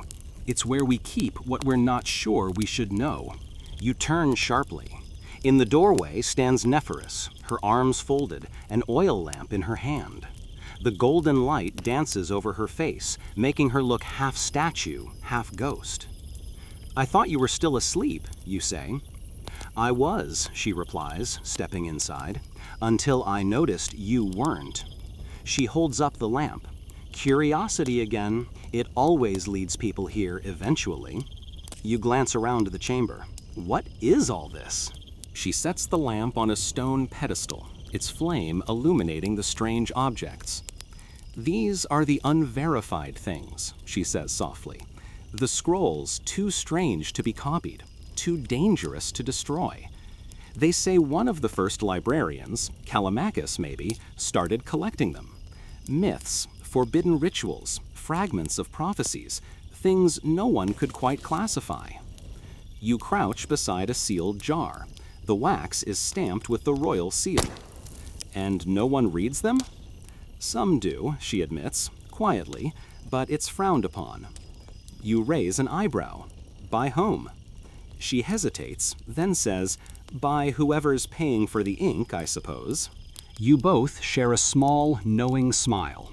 Power and knowledge, always uneasy roommates. Nephris gestures toward the strange bronze boxes. Those came from the docks a few years ago, supposedly salvaged from a shipwreck near Rhodes. Some say they're astronomical devices. Others think they're toys of the gods. No one's been able to open them without ruining the mechanisms. You lean closer. Tiny gears and etched markings glint beneath a thin layer of dust. "They look impossibly modern," you whisper. "Historians still argue whether such devices could have existed," she says with a hint of amusement. "But they were here when I arrived, so either we've invented time travel or we underestimate what the ancients could build." You both fall silent for a while, listening to the quiet hum of the torches. The chamber feels different from the rest of the library, less curated, more alive. You can almost sense the nervous energy of the objects, as though they know they're not supposed to be remembered. Do the others know about this place? You ask finally. Some, Nephoris replies, most prefer to pretend it doesn't exist. The library thrives on order, classification, certainty. This room is the opposite of that. It's the library's shadow. You think of the endless halls above, the neat stacks of scrolls, the catalogs and registers, and here, below, chaos, the kind of chaos that precedes discovery. You pick up one of the wax tablets and tilt it toward the light. The writing is faint, almost erased, but you can make out fragments. Ritual for calling rain, the sound of stars. Speak the name and the wind will bend. It's nonsense, maybe, or poetry, or something in between. Do you believe any of it? You ask. Nephoris smiles faintly. Belief isn't really part of the job. Curiosity is. Sometimes they overlap. You nod slowly. So what happens if someone tries to study this, really study it? She sighs. Depends who finds out. Some scrolls vanish, others reappear under different names. A few get sent to the royal vaults, never to be seen again. Censorship, you say quietly. Preservation, she counters, then with a little shrug, or maybe both. The flickering lamplight throws moving shadows on the walls, making the maps seem to shift. You find yourself tracing a line on the star chart with your fingertip. It leads toward a cluster labeled in both Greek and Egyptian script. The dog star, Sirius. Next to it, a note in faded ink. Fire that walks. What do you think that means, you ask? Nephoris tilts her head. Maybe a comet. Or maybe someone saw something they couldn't explain. That's the trouble with knowledge. It often arrives before understanding. You chuckle softly. And here I thought the library was all about certainty. Oh, certainty exists, she says, her voice dropping to a whisper. It just doesn't live here. You sit together in the quiet for a long moment. Then she adds, there's a rumor, just a rumor, that somewhere beneath this chamber there's another archive, a sealed vault built during the reign of Ptolemy II. Some claim it holds texts so ancient they predate writing itself. Others say it's empty, just a myth to scare the over-curious. Which do you believe, you ask? She smiles again, that same mischievous curve of her lips. I think both can be true. Maybe the vault exists, but the real mystery is why we built it in the first place. The air feels heavier now, the lamplight dimmer. You can hear the faint dripping of water somewhere behind the walls. You imagine what might lie below. Dusty shelves, sealed urns, relics of forgotten gods. Maybe even the scrolls that never made it into official catalogs. You wonder how many secrets Alexandria hides beneath its glittering marble, and how many more it has already lost. A cat's yowl echoes faintly in the distance, breaking the tension. Nephoris exhales, chuckling softly. Even the cats know things they shouldn't, she murmurs. You both rise, careful not to disturb anything. As she leads you back through the corridor, you glance over your shoulder one last time. The chamber looks smaller now, quieter, but you know it's there, waiting, like a dream you can't fully recall. When you emerge into the main hall, sunlight is beginning to spill through the clerestory windows, painting the floor in warm gold. The ordinary rhythms of the library resume around you. Scribes stretching, scrolls being unrolled, the smell of freshly brewed date coffee. It all seems so normal that you almost doubt what you saw below. Nephoris hands you a cup of that bittersweet brew. You look like someone who just walked through a ghost, she says lightly. Maybe I did, you reply. She grins. Then welcome to the real library. As the day unfolds, the whispers of the hidden chamber linger at the edge of your thoughts. Every time you pass a locked door or a sealed chest, you wonder what's inside. And every time you see a new scholar arrive, wide-eyed and hopeful, You wonder how long it will take before curiosity pulls them down the same corridor. Historians still argue whether the library truly had hidden archives, secret rooms, or forbidden texts. Some insist it was purely an academic institution. Others whisper that its greatest treasures were the ones never listed in any catalog. You sip your drink and smile faintly. The truth, you think, is probably somewhere in between, buried in dust and shadows, waiting for the next insomniac wanderer to stumble across it. And as evening falls once again over Alexandria, you swear you can still hear it, the soft, patient whispering of knowledge that refuses to stay quiet. Morning arrives quietly, the city still wrapped in a haze of salt air and the distant hum of harbor activity.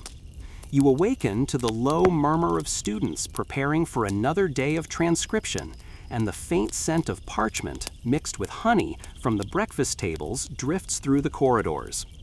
Today, your steps carry you toward the scientific wing of the library, a part of the complex that seems to hum with a different kind of energy than the halls filled with scrolls. As you enter, you notice the smell of metals and oils mingling with that familiar papyrus aroma. Tables are strewn with glass flasks, small bronze instruments, and bits of chalked diagrams on wooden boards. The room is alive with low conversation as scholars argue over measurements, hypothesize about natural phenomena, or simply observe their experiments in contemplative silence. You spot Demetrios overseeing a group of young assistants, his expression calm yet focused, like a conductor guiding an orchestra without raising his baton. Today's lesson is about astronomy, more specifically, the motion of planets and the strange behaviors of celestial bodies. You follow him to a table where a collection of brass spheres sits on pedestals, each labeled carefully in Greek letters. These represent the planets, he explains softly, motioning for you to study the arrangement. But notice their relative distances. This isn't merely art. It's an early attempt to understand the heavens mathematically. You lean closer, tracing the small spheres with your fingertips. Their polished surfaces catch the sunlight streaming through the windows, creating tiny reflections that dance across the marble floor. It's mesmerizing, almost hypnotic, to watch the geometric relationships laid out so plainly. You can't help but marvel at the precision with which they were constructed. Try to simulate the motions yourself, Demetrius instructs, handing you a small crank connected to a series of gears beneath the table. Hesitant, you turn it, and the planets begin to orbit their central pivot. The motion is slow, deliberate, perfectly synchronized.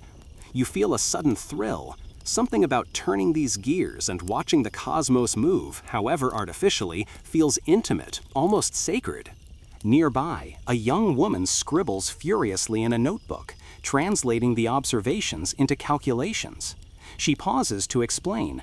By measuring these relative motions and comparing them to the stars above, we might predict their paths in the sky. This is the foundation of observational astronomy. Her hands shake slightly with excitement, and you notice a faint smudge of ink on her cheek. Mistakes are expected, she says with a sheepish smile. Even the ancients were not infallible. Historians still argue whether these early models accurately reflected planetary motion, or if they were symbolic approximations. But in this room, precision and imagination seem to intertwine effortlessly. You realize that the library isn't just a repository of texts, it's a workshop for thought, a laboratory for ideas, a place where hypotheses are handled as delicately as papyrus scrolls. Demetrius leads you to another table, where a delicate armillary sphere rests. Rings upon rings of bronze intersect, representing the celestial equator, the ecliptic, and the meridians. He demonstrates how tilting and rotating the rings can simulate the motion of stars over time. The ancients understood patterns, he murmurs. They observed, recorded, and predicted long before telescopes existed. Their insight laid the groundwork for everything to come. You carefully trace the rings with your fingers, feeling the weight of human curiosity embedded in metal. Each circle represents not only astronomical observation, but centuries of refinement, argument, and correction.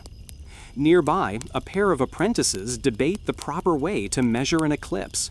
One insists on timing it with water clocks, the other with shadow projections on plaster walls. The method is irrelevant if your observation is flawed, the first says. But if your observation is flawed, no method will save you, counters the second. A low hum fills the room, the collective breath of minds engaged in the pursuit of knowledge. You glance out the window and see the Pharos lighthouse gleaming faintly in the morning light, its reflection dancing across the harbor waters. Somewhere, the sounds of merchants and sailors seep into the library, but here, those noises are distant, filtered through the calm of marble and paper. Demetrius motions for you to record a series of measurements. You carefully note the positions of spheres, the angles of shadows, and the relative distances. Each entry feels weighty, as though the act of writing preserves not only the data, but the essence of the discovery itself. The pen scratches lightly on the papyrus, punctuated by the occasional soft sigh of a colleague, or the distant meow of a cat weaving between desks. You pause for a moment to observe a small group gathered around a glass flask containing colored liquid. One scholar is carefully heating it with a tiny flame, demonstrating the transformation of compounds. The mixture changes hue, slowly darkening from amber to deep crimson. Alchemy or chemistry, you ask, intrigued? A bit of both, Demetrius replies, smiling. They were inseparable in the minds of many scholars. The search for knowledge often overlaps with the search for wonder.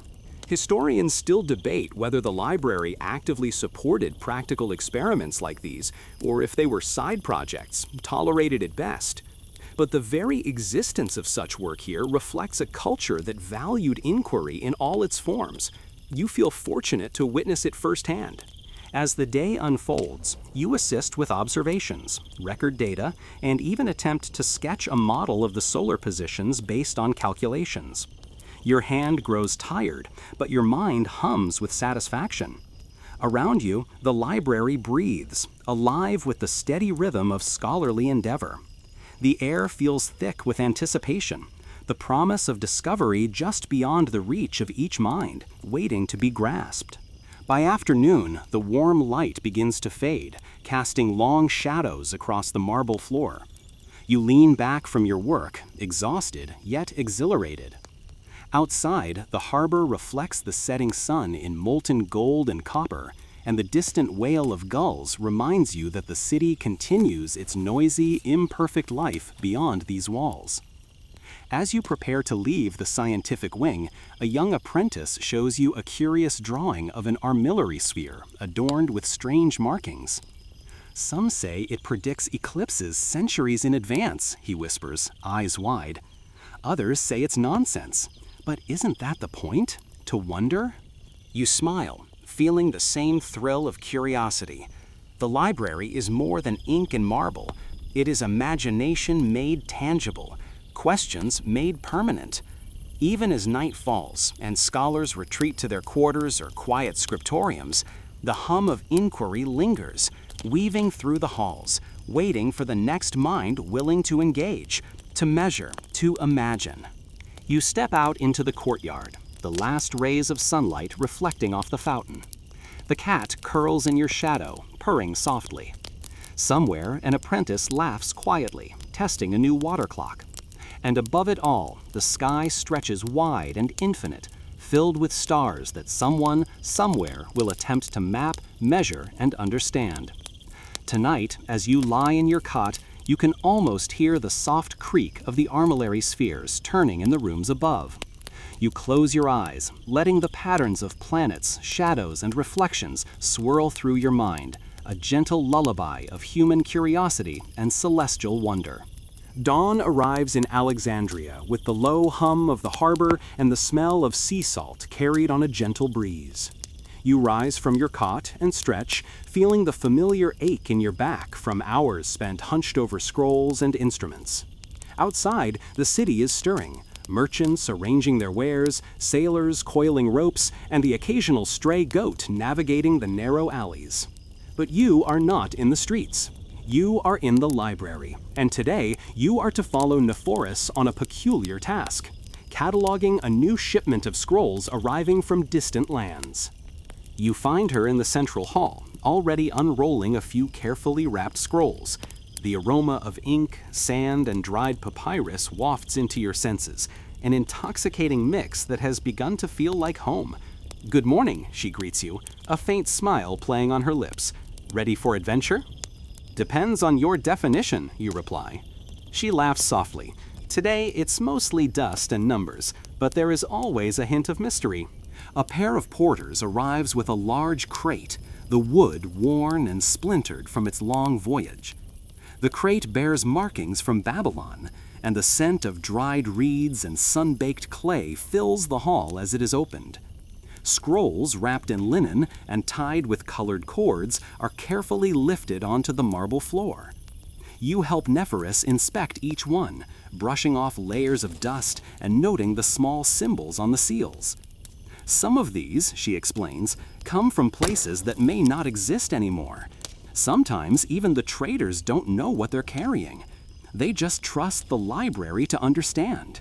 You carefully unroll one scroll. The writing is dense, cramped, and covered with strange diagrams, stars, geometric shapes, and unfamiliar glyphs. "What language is this?" you ask. "Ancient Akkadian," she says. "It's partly translated, but some sections are unreadable. Scholars will work on it for years." Historians still argue whether the library truly had the resources to translate every scroll, but today, in this sunlit hall, it feels possible. You trace the symbols with your finger, imagining what it must have been like for the original scribe, laboring over the shapes, hoping someone might one day understand. Nephoris moves to another crate and lifts a small leather-bound volume. "This came from India," she says, her voice hushed as if the scroll itself might overhear. "It's a treatise on medicine, herbs, poultices, treatments unknown to our physicians. Some of it seems absurd, other parts might save lives." You carefully examine the diagrams. Leaves and roots are drawn with meticulous detail, some labeled in Sanskrit. You wonder what the journey must have been like, across deserts, over mountains, through ports filled with strange languages and smells. "It's incredible that it survived this long," you murmur. "Indeed," Nephoris replies, "and even more incredible that it arrived here intact. Each scroll is a survivor, a message from the past, carried across time and distance." You continue working, unrolling scroll after scroll, cataloging each one, noting its origin and the general contents. Some are philosophical treatises on ethics and governance, others are poetry, astronomy, and mathematics. Occasionally, a small piece of parchment is so fragile that it threatens to crumble in your hands. You handle them gently, feeling the pulse of knowledge beneath the papyrus fibers. Amid the work, Nephoris pauses to examine a scroll sealed with red wax. "Ah, this one is interesting," she says. "It's a collection of letters, scientific correspondence between Alexandria and Rhodes. There's debate over whether these are truly the originals or copies. Scholars still argue whether the ideas in them predated the library's own experiments or were responses to them." You lean in, trying to follow her explanation. The letters describe experiments with water displacement, measurements of celestial bodies, and theoretical models of planetary motion. The language is precise, almost clinical, yet beneath it you sense the excitement of minds at play. Nearby, an assistant accidentally knocks over a small jar of ink, and it spreads across the marble floor in a dark, viscous pool. Nephoris sighs, retrieving a cloth to mop it up. "Even here, accidents happen," she says. "But sometimes, accidents reveal unexpected truths. Don't ever underestimate a mistake." You glance at the scrolls again, now seeing them differently. Each one is more than words. It is a fragment of someone's curiosity, preserved against the odds. Each scribble, diagram, or margin note is a trace of a life devoted to understanding. By mid-morning, you notice a faint breeze slipping through the open doors, carrying the smell of salt water and warm stone. It mingles with the scent of ink and paper, creating a sensory tapestry that feels timeless. You pause to breathe it in, letting your mind drift across the journeys of the scrolls, through sandstorms, over mountains, across oceans. Each artifact is a story, a memory, a fragment of human persistence. As the sun climbs higher, a gentle murmur grows louder. The porter's feet, the scholar's soft discussions, the scratching of pens. And then, faintly, you hear the meow of a cat weaving between crates, inspecting the arrivals. Somehow, even amidst such work, life asserts itself in small, subtle ways. You and Nephorus finish the last crate just as the afternoon light begins to soften. The hall is quiet now, the work done. Scrolls lie neatly cataloged, grouped by origin and subject, ready for scholars to study in the coming weeks, months, or even decades. You take a step back, observing the fruits of your labor. It is orderly, organized, yet the room still hums with the potential for discovery, with the promise of understanding yet to come. Every scroll tells a story, Nephorus says softly, almost to herself. And every story carries a lesson, sometimes in words, sometimes in diagrams, and sometimes in the spaces between lines. You nod, feeling the weight of her words. Each artifact is a connection across time, a reminder that the library is not merely a collection, it is a bridge between past and present, between curiosity and understanding, between what is known and what remains mysterious.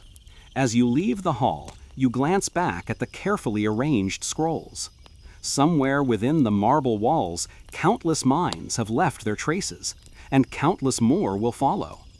Outside, the harbor sparkles in the afternoon sun, and the distant cry of gulls reminds you that life continues beyond the library. Yet the library itself remains timeless, a sanctuary for the human desire to know, to explore, and to preserve. The day ends with a quiet satisfaction. As you lie down later in your cot, the memory of the scrolls, the breeze, and the faint hum of scholars drifts through your mind. Outside, the city's noises fade into the distance, leaving the soft, steady pulse of the library as a lullaby, a reminder that curiosity is eternal, and that every new arrival brings with it the possibility of a revelation. You awaken to the subtle scent of sea brine mingling with parchment dust, a combination that has grown strangely comforting over time.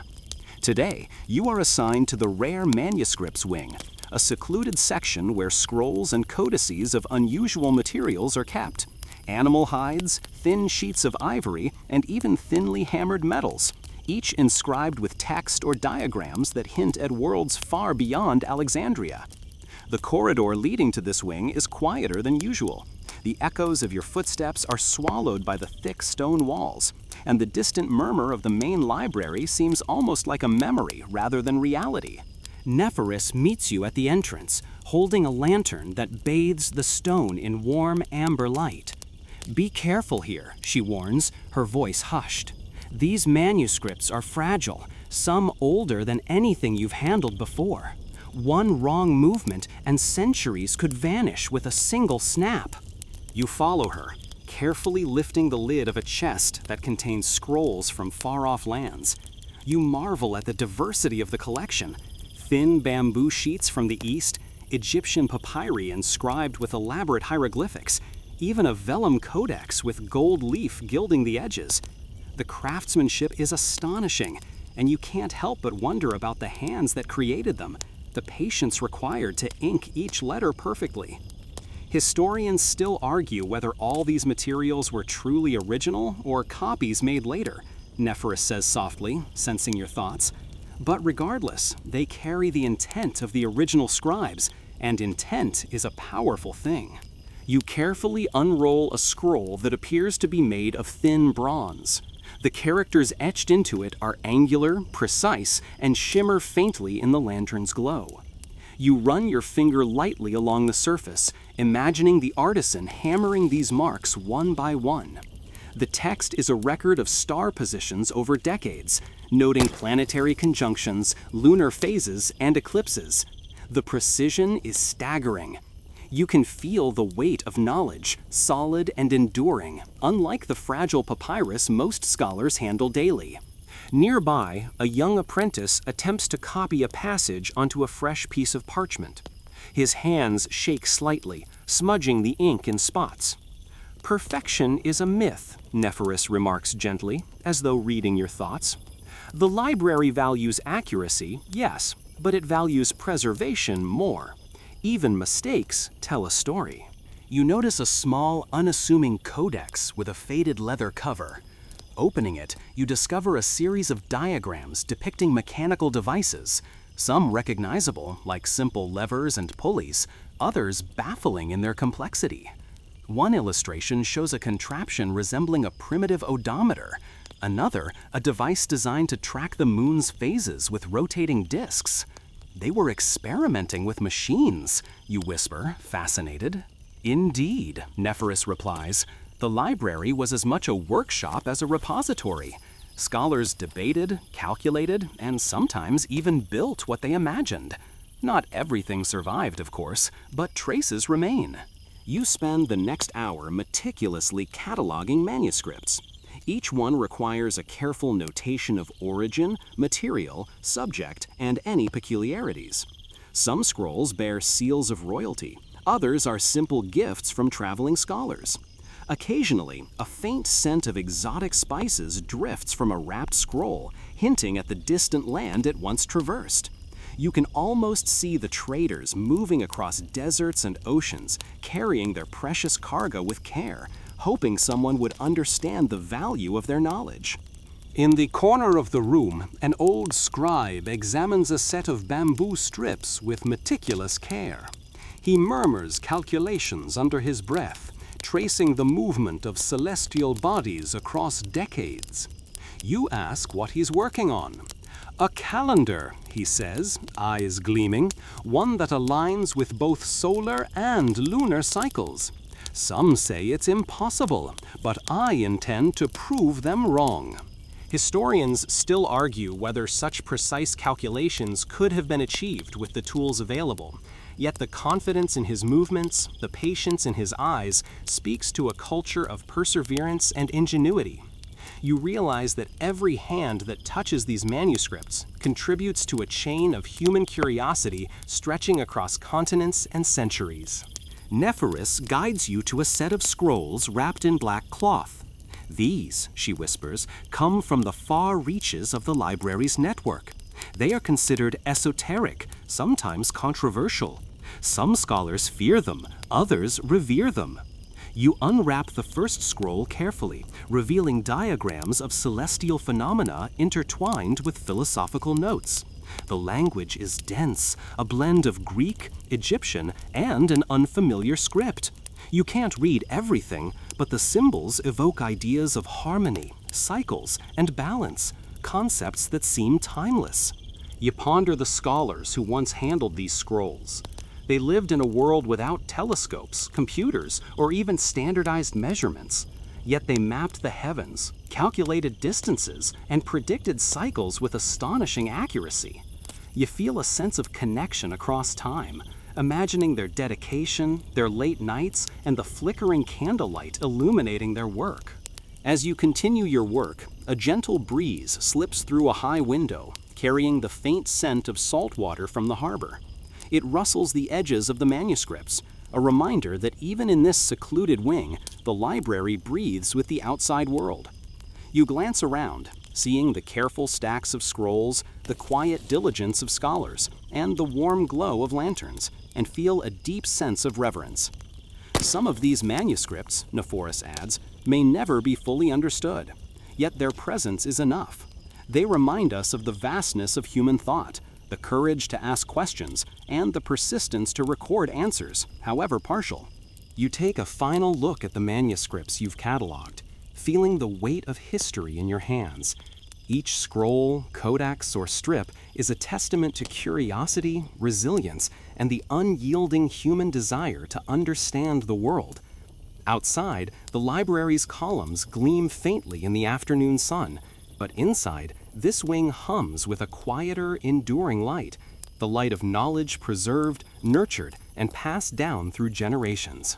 You rise, stretching, and feel the pull of the city beyond the walls, yet you are reluctant to leave this quiet sanctuary. The manuscripts seem to whisper their stories, faint but persistent, and you realize that being here, handling these fragile relics, is a privilege few will ever know.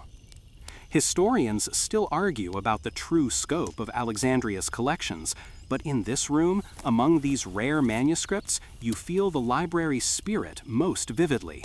A repository not just of scrolls, but of imagination, curiosity, and the enduring human drive to understand. The day fades slowly, and as you leave the rare manuscripts wing, the faint aroma of ink and metal lingers. You pause for a moment in the courtyard, listening to the soft sigh of the wind through the columns, and feel a deep sense of continuity. The library, with all its secrets, errors, and wonders, continues its silent work, preserving the dreams and discoveries of countless minds. You return to your cot later, exhausted yet fulfilled. The memory of delicate scripts, bronze etchings, and the whisper of ancient hands drifts through your thoughts. Outside, the city hums, and the stars begin to emerge, silent witnesses to the enduring pulse of curiosity that fills the library. You awaken to the gentle creak of wooden shutters and the distant cry of gulls from the harbor. Today feels different, less about cataloging or observing, more about understanding the rhythms of the library itself. You find yourself walking through the corridors in a half-dream, noticing details you've ignored before. The way sunlight pools on marble floors, the faint smell of aged ink lingering in alcoves, the quiet chatter of apprentices practicing calculations. Every corner hums with a subtle vitality, as if the library itself were alive, breathing alongside the scholars who inhabit it. Nephoris meets you near the central courtyard, holding a small bronze key.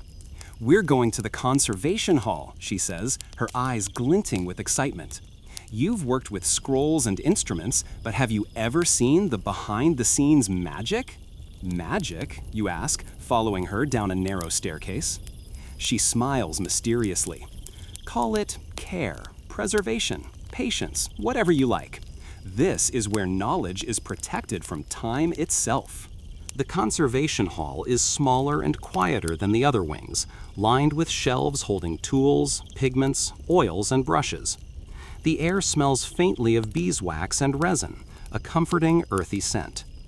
On the tables lie scrolls half unrolled, some so delicate that a single breath seems capable of damaging them. Here, scribes and conservators work in meticulous silence, repairing tears, reinforcing edges, and treating fragile materials to ensure they survive for generations. You kneel beside a scribe restoring a large papyrus scroll. Her hands are steady, precise, and gentle. She demonstrates how to apply a thin layer of resin to strengthen weakened fibers, then uses a fine brush to press the fibers into place. The process is hypnotic, almost meditative, a delicate dance between science and care. Each scroll, she explains softly, carries a memory. Damage erases not just words, but intention. Preserving it is like tending a living thing. Historians still argue whether the library had fully developed techniques for conservation or if much was improvised, but watching her work, you sense the beginnings of a tradition that values continuity as much as knowledge itself. Nephoris moves toward a set of bound codices, her fingers brushing over gold leaf and polished edges. "These arrived recently from India," she says. "They're made of treated palm leaves, bound with cord. The ink is surprisingly resilient, but the leaves are brittle. One wrong move and centuries could be lost." You watch as she demonstrates a subtle technique, pressing the leaves between thin boards, applying a faint, even pressure to flatten warping without cracking. She explains how humidity, temperature, and even the position of the sun can affect the scroll's longevity. You realize that the library's true mastery lies not only in knowledge itself, but in the stewardship of that knowledge over time. Nearby, a young apprentice polishes a bronze instrument used for astronomical calculations. Its rings and spheres shine faintly, reflecting the sunlight streaming through a high window. "We clean these carefully," Nephoris explains, "because even the smallest speck of dust can affect precision. Preservation isn't just about words, it's about tools, measurements, and the integrity of information." You pick up a small bronze sphere, feeling its weight in your hand. The metal is smooth, cold, and oddly comforting. It represents not only the heavens, but also the library's dedication to understanding, to ensuring that future generations can follow the paths traced by those before them. As you work alongside Nephoris and the conservators, you notice subtle touches. A scroll rolled slightly differently to prevent cracking, a small wedge of cedar placed between instruments to prevent corrosion, and even a carefully positioned candle to provide consistent light without heat damage. Every detail is intentional, almost ritualistic, and you begin to understand why the library is considered the pinnacle of human curiosity and care. Historians still argue whether these conservation methods were consistent across all collections or reserved for select treasures, but in this hall, the commitment to longevity is palpable. You find yourself marveling at the foresight required to collect, to study, and to preserve, not for immediate glory, but for minds that will arrive centuries later. Nephoris shows you a particularly delicate scroll, covered in mathematical diagrams so precise that your eyes strain to follow the lines. "This is a calculation of planetary motion," she says softly. "The original author believed it would be used to predict eclipses decades in advance. Imagine the patience, the precision, the desire to understand something that no one alive might witness fully." You nod, impressed. "And the library makes sure it survives." "Exactly," she replies. "We are custodians of curiosity. Without care, knowledge dies, even if it is written. Preservation is as important as discovery." You spend hours assisting, careful not to disturb even the tiniest particle of dust. You apply oils under Nephoris' guidance, help flatten scrolls, and observe repairs with painstaking attention. The work is quiet, repetitive, and profoundly soothing. Time seems to stretch, and you find your mind slowing in a way that feels almost like meditation. When the afternoon light begins to fade, Nephoris leads you back toward the main hall. Outside, the courtyard glows in warm gold, and the faint sound of water from the central fountain blends with distant city noises. You pause, taking in the scene, the library alive with movement, yet calm, timeless, and meticulous in its care. "Today, you've seen another side of the library," Nephoris says. "Not the scholars, not the debates, not even the machines or scrolls themselves, but the devotion that allows all of it to exist. Preservation is the quiet heartbeat behind everything else." You nod, feeling the weight of her words settle in your mind. The library's brilliance lies not only in knowledge collected or experiments conducted, but in the deliberate care, attention, and foresight that allows these treasures to endure. Every scroll, instrument, and manuscript is a thread in a vast tapestry of human endeavor, and you are beginning to see how each thread is maintained, woven, and protected. As night approaches, the torches flicker, casting long shadows on the marble floors. You step outside to the courtyard, watching as the last scholars leave for the day. The cat curls lazily near the fountain, indifferent to centuries of human ambition. You inhale the mingling sense of ink, marble, and salt air, feeling a profound connection to the library and its ongoing mission, to collect, to understand, and to preserve the best of human curiosity. Lying later in your cot, you replay the day in your mind, the gentle strokes of brushes on papyrus, the hum of thought, the care lavished on fragile objects. Outside, Alexandria settles into twilight, and the faint hum of the harbor fades beneath the whisper of history being safeguarded. The library, timeless and enduring, continues its quiet vigil over the fragments of knowledge that will shape the future, one careful hand at a time. You wake to a softer light today, the sun barely brushing the tops of Alexandria's rooftops, painting the harbor in muted gold. The library feels quieter than usual, as if it is holding its breath. You wander through the colonnades, feeling the cool marble under your sandals, and notice the subtle sounds of the city. The distant clatter of oars on water, a merchant's faint call, the rustle of palm fronds in the morning breeze. All of it blends with the library's ever-present murmur of scholars, scribes, and the occasional cat, creating a rhythm that feels eternal. Today, your path leads you to the lecture hall, a long, vaulted space filled with stone benches and a raised platform where prominent scholars share knowledge with eager students. The hall has a hush to it even before anyone speaks, as though it anticipates discovery. You take a seat near the back, hoping to observe without interrupting the flow of ideas. Demetrios enters quietly, followed by a group of visiting scholars from Pergamum. Their robes are finely woven, embroidered with subtle patterns that indicate their city of origin. They carry scrolls and instruments, setting them on the platform with care. You notice the careful rituals of unpacking, the gentle unrolling of each scroll, and the faint creaking of parchment. Small details that speak to reverence as much as practicality. The lecture begins with a discussion of geography, and you are drawn in immediately. One of the visiting scholars, a tall man with a voice like smooth gravel, explains recent observations of the Nile Delta and its shifting channels. Rivers are more than water, he says, tracing the curves on a map with a slender finger. They are living histories, reshaping the land, influencing trade, agriculture, and culture. Understanding their paths is understanding civilization itself. You lean forward, captivated.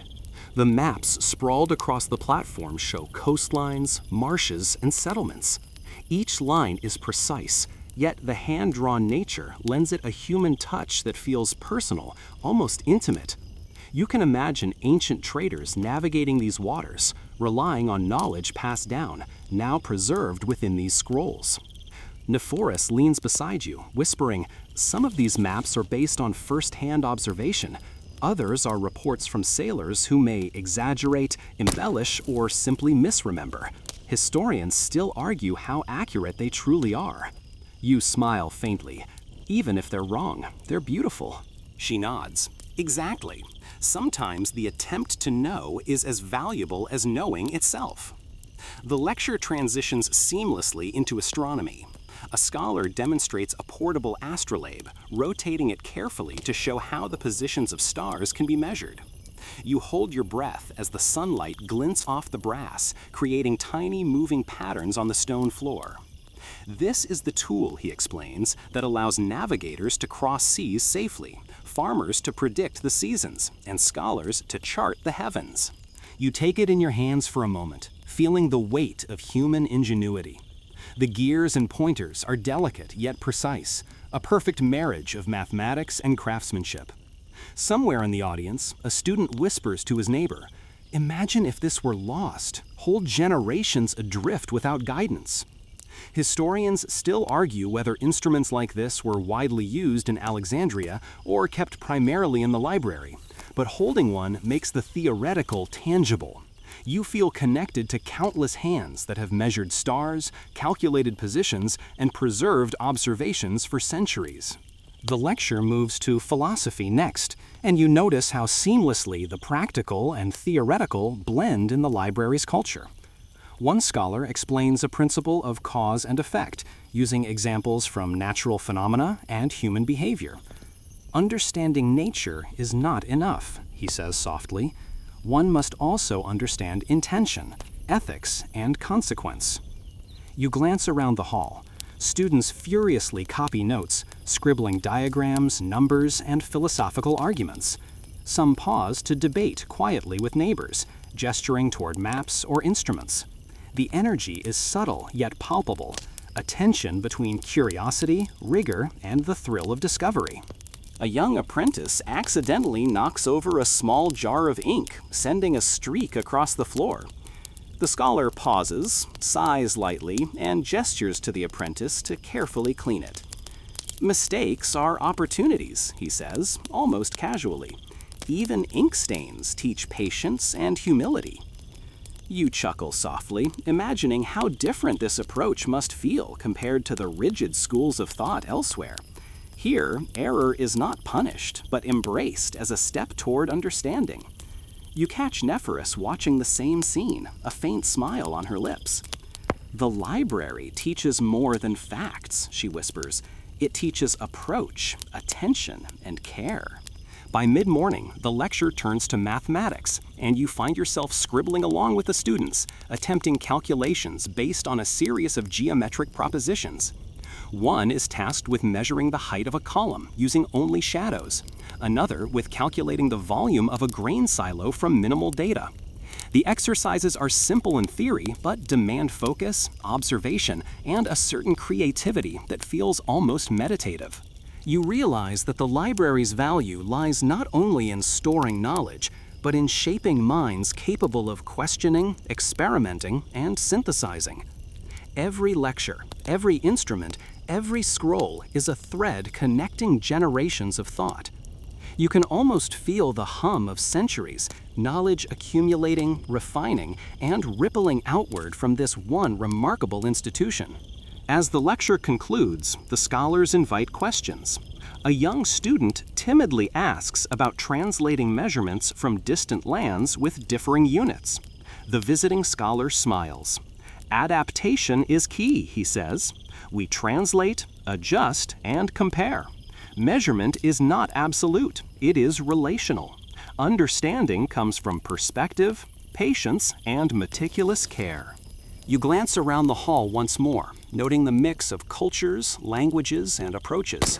Greeks, Egyptians, Babylonians, and visitors from distant lands all converge here, each contributing their perspective to a collective endeavor.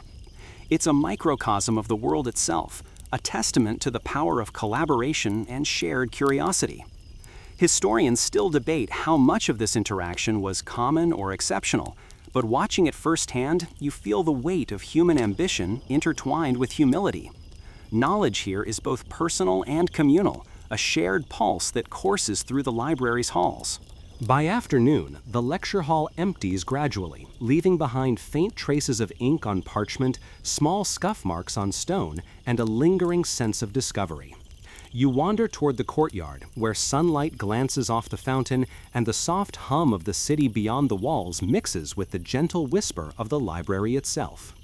Nephoris joins you, carrying a small notebook.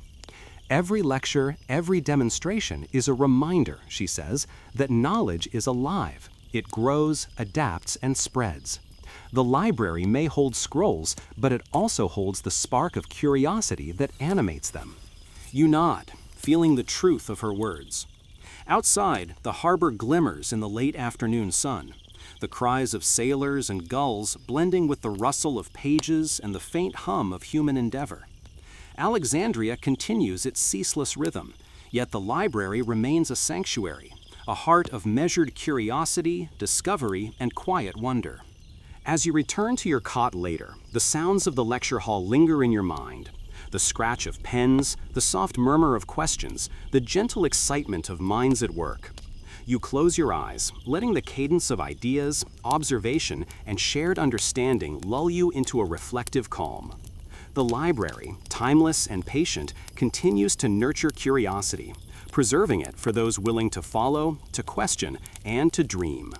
The morning light filters softly through the library's tall windows, brushing the marble floors with golden hues.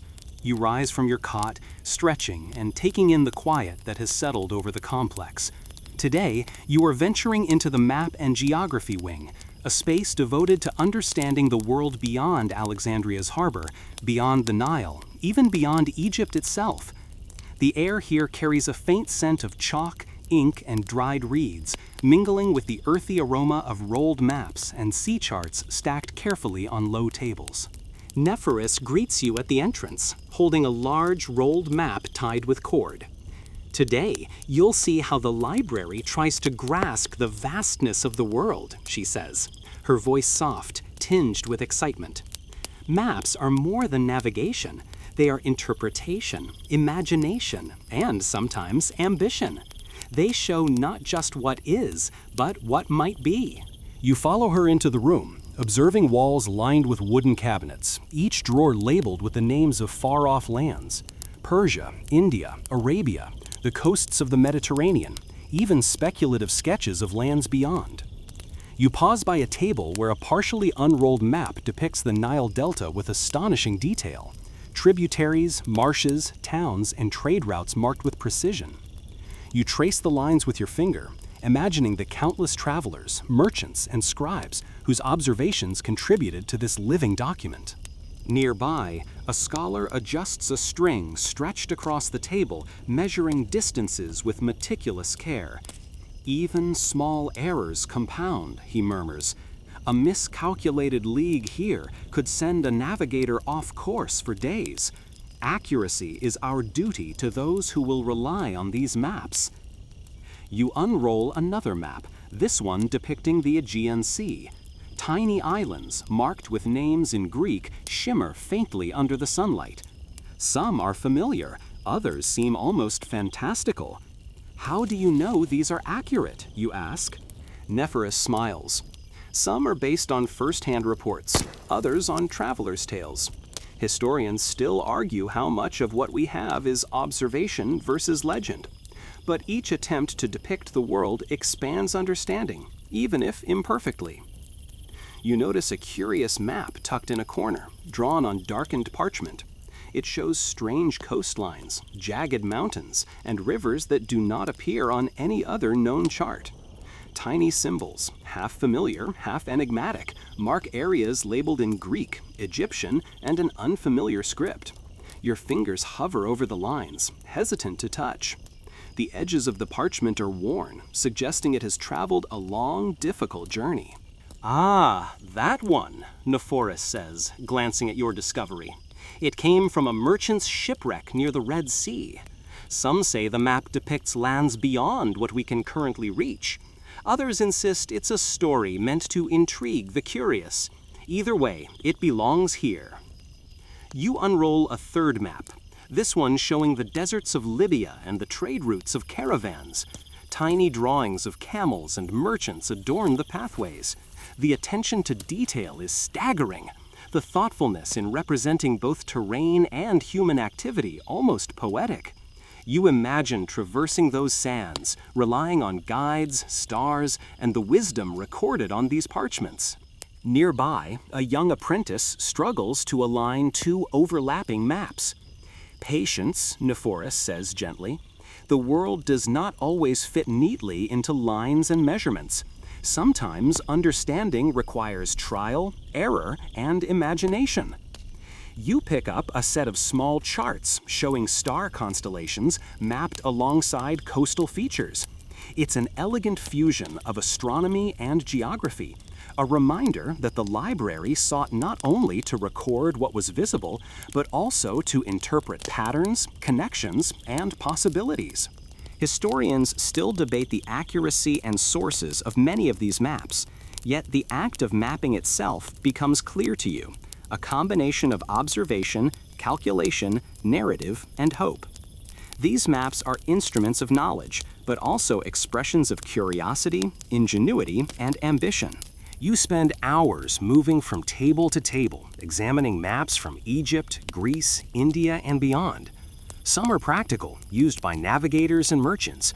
Others are more abstract, almost speculative, offering glimpses into the imagination of distant lands. You note annotations in the margins, distances calculated in leagues, notes about tides, warnings of deserts or reefs. Each comment is a breadcrumb left by a traveler, a scholar, or an unknown hand, connecting you to the chain of human endeavor that stretches across continents. Nephoris pauses at a corner table, showing you a set of miniature globes. One is bronze, its surface etched with continents and oceans. Another is a delicate clay sphere, fragile and yet detailed. These are experiments in perspective, she says, to represent the world in 3 dimensions, to anticipate travel, to predict the stars' influence on navigation. Some may seem crude now, but they are the seeds of what will become a global understanding centuries later. You hold the bronze globe, tracing the curved lines of mountains and rivers, the etched shapes of continents that are both familiar and slightly skewed. It is humbling to consider the effort required to imagine and record the world without modern tools. No compasses, no telescopes, no accurate measurements of longitude. Yet here it is, a tangible representation of curiosity and persistence. The afternoon sun begins to fade, casting long shadows across the tables and floors. You step back to observe the entire room, the maps, globes, charts, and diagrams, all converging to form a mosaic of human exploration. The effort to understand, record, and predict spans cultures and generations, creating a network of knowledge that stretches far beyond Alexandria. Maps are never just maps, Nephoris says quietly. They are stories, aspirations, questions, and hypotheses. They guide, inspire, and challenge, and sometimes they mislead. Yet even errors teach lessons if you are willing to observe and reflect. You take a deep breath, letting the scent of ink, sand, and aged parchment fill your senses. Outside, the city hums quietly. The harbor glistens with the movement of boats, and gulls wheel overhead. The library feels suspended between the known and the unknown, holding together information, imagination, and potential. As you leave the map and geography wing, your mind is awash with images of distant lands, unexplored deserts, winding rivers, and endless seas. The library has not only shown you what exists, but also what might exist, encouraging a restless curiosity that defies the limitations of your immediate surroundings. Later, as you lie in your cot, the details of maps, globes, and charts swirl through your thoughts. You imagine travelers consulting these maps, the scholars who drew them, and the generations who will study them long after you were gone. The library, patient and eternal, continues to hold the world within its walls, preserving not only knowledge, but the restless curiosity that propels humanity toward discovery. The day begins softly, with sunlight spilling across the library's marble floors and reflecting off columns that have witnessed centuries of inquiry. Today, your path leads to the final wing, the Hall of Synthesis, where the library attempts to weave together all the knowledge collected from distant lands, diverse cultures, and centuries of observation. The air is thick with the faint smell of ink, wax, and warm parchment, a comforting reminder that the pursuit of understanding is ongoing and cumulative. You walk among scholars arranging scrolls, instruments, and diagrams into logical sequences. Some are astronomical tables paired with philosophical treatises. Others link medical texts to botanical observations. The hall hums with quiet energy, a steady rhythm of minds converging on complex ideas. You pause near a large central table where Demetrios is aligning a series of astronomical charts with mathematical calculations. This is the library's ultimate experiment, he explains softly, to integrate, connect, and interpret. Knowledge is rarely isolated. Understanding grows when connections are revealed. Nearby, an apprentice carefully places a Babylonian star chart alongside a Greek treatise on planetary motion. Some say these cultures couldn't possibly have communicated effectively, he murmurs. Yet here their work aligns, sometimes perfectly, sometimes with surprising tension. Historians still argue whether the library intentionally curated such comparisons, or if coincidences led to unexpected insights. Either way, the process fascinates you. You move to a table where medicinal texts are being cross-referenced with botanical illustrations. Tiny annotations in the margins, notes about dosage, climate, or preparation, hint at centuries of refinement. Some are logical, some experimental, some bordering on the mystical. A soft laugh escapes you as you notice one scholar has suggested that a particular root may ward off melancholy if whispered to at dawn. Nephorus smiles knowingly. Quirky, but you never know. Imagination often precedes discovery. The hall is vast, yet intimate. Marble floors echo softly under your steps, and the flicker of sunlight on parchment creates a gentle dance of shadows. You notice how each scholar works in quiet concentration, yet the overall effect is collaborative. Threads of insight weave together across tables, scrolls, and instruments. A sense of purpose pervades the room, a shared devotion to connecting ideas, revealing patterns, and preserving the cumulative wisdom of humanity. Demetrios approaches you, holding a delicate codex that outlines early engineering designs. This codex represents an attempt to synthesize mechanics, mathematics, and human need, he explains. It is a testament to applied knowledge, to using abstract understanding for practical benefit. You examine the diagrams carefully. Pulleys, levers, water wheels, and cranes, each meticulously drawn with accompanying calculations. You can almost hear the hands of ancient engineers at work, translating theory into tangible structures. Nearby, a young apprentice demonstrates a simple hydraulic device, pouring water through channels and observing its motion. Ingenious, but not perfect, Nephorus remarks, yet it's the process that matters. Experimentation is knowledge in motion. You lean closer, tracing the water's path and noting the careful observations recorded in ink along the margin. There's something meditative about watching theory come to life through action, a gentle reminder that knowledge is both contemplative and experiential. The Hall of Synthesis also houses artifacts that seem out of place at first glance. A small globe beside an astronomy chart, fragments of scrolls with philosophical aphorisms, a miniature model of a temple aligned with celestial events. Each object represents a convergence of disciplines, an attempt to understand complexity through multiple perspectives. You run your fingers lightly across the globe, feeling the engraved lines of continents and oceans, thinking of all the hands that contributed to its creation. Historians still argue whether this integration of disciplines was a deliberate method or an emergent property of the library's collection, but here it feels intentional. Knowledge is alive, interconnected, and waiting for the curious mind to notice patterns, contradictions, and insights. You realize that the library is less about storing facts and more about cultivating understanding. By afternoon, you sit near a window, watching sunlight filter across tables covered in scrolls and instruments. The distant harbor sounds drift faintly inside, mixing with the soft rustle of parchment.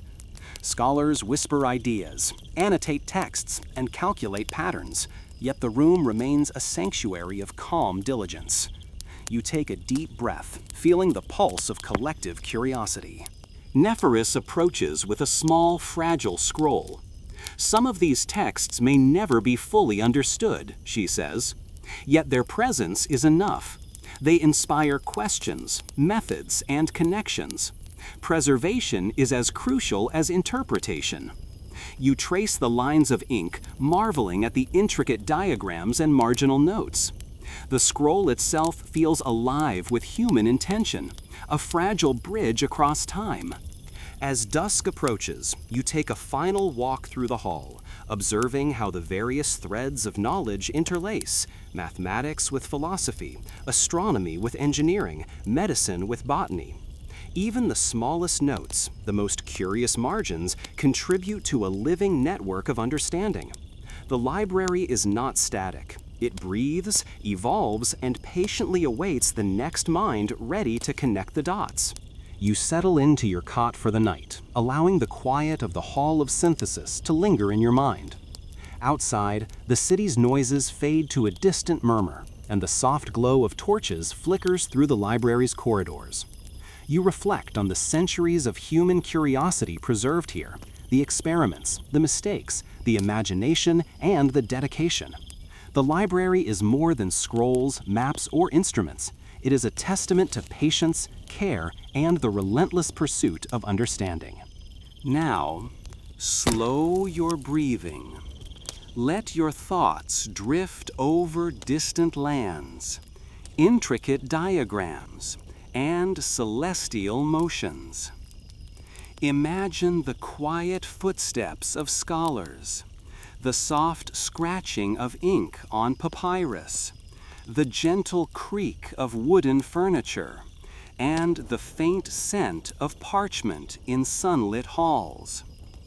Allow the cumulative knowledge, the devotion, and the curiosity of countless minds to wash over you, wrapping you in a cocoon of calm and inspiration. Outside, Alexandria glows under a deepening twilight. The harbor rests peacefully, gulls roost on distant piers, and the soft hum of the library continues unseen. You feel the gentle reassurance that knowledge endures, that curiosity persists, and that the pursuit of understanding, however patient and meticulous, continues quietly and faithfully across centuries. Tonight, as you drift toward sleep, let the wisdom, wonder, and calm of the library fill your mind. Every scroll, every map, every instrument is a story, a question, a possibility. Let them guide you gently into dreams, where curiosity and imagination roam freely, and where the quiet pulse of human inquiry continues, unbroken. Now, soften your awareness, letting the library's gentle hum fade into a warm, enveloping calm.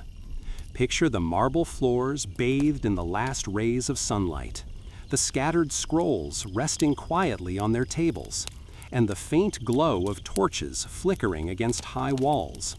The scholars have left, the instruments sit still, and even the cats have curled up for their evening nap. Everything here exhales slowly, as if the library itself were taking a deep, restful breath.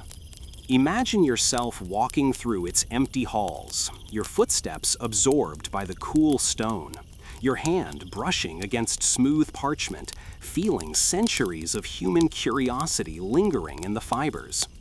Each scroll and codex whispers its story softly, without urgency, inviting your mind to wander gently across ideas, places, and experiments long past, yet enduring. Allow the intricate maps, the shimmering globes, and the delicate instruments to settle into your consciousness like soft, patterned light. Think of the hands that measured, calculated, recorded, and preserved, the patient gestures of countless scholars, and feel their calm dedication ripple into your own awareness. The library is a sanctuary of quiet purpose, a place where thought moves slowly, deliberately, and gently, leaving room for reflection, imagination, and wonder. As your breathing deepens, envision the city of Alexandria outside, the harbor dark, the wind whispering through alleys, the distant call of gulls now softened to memory. Inside the library, time stretches in gentle rhythm, the pulse of knowledge slow and steady, a lullaby for any wandering mind. Let yourself drift, carried by this rhythm, into a space where curiosity rests, understanding blooms, and sleep arrives as naturally as a page turning on its own. Now, dim the lights, settle fully into your bed, and allow the calm, enduring wisdom of the library to carry you into the soft embrace of dreams. End of script. Sweet dreams.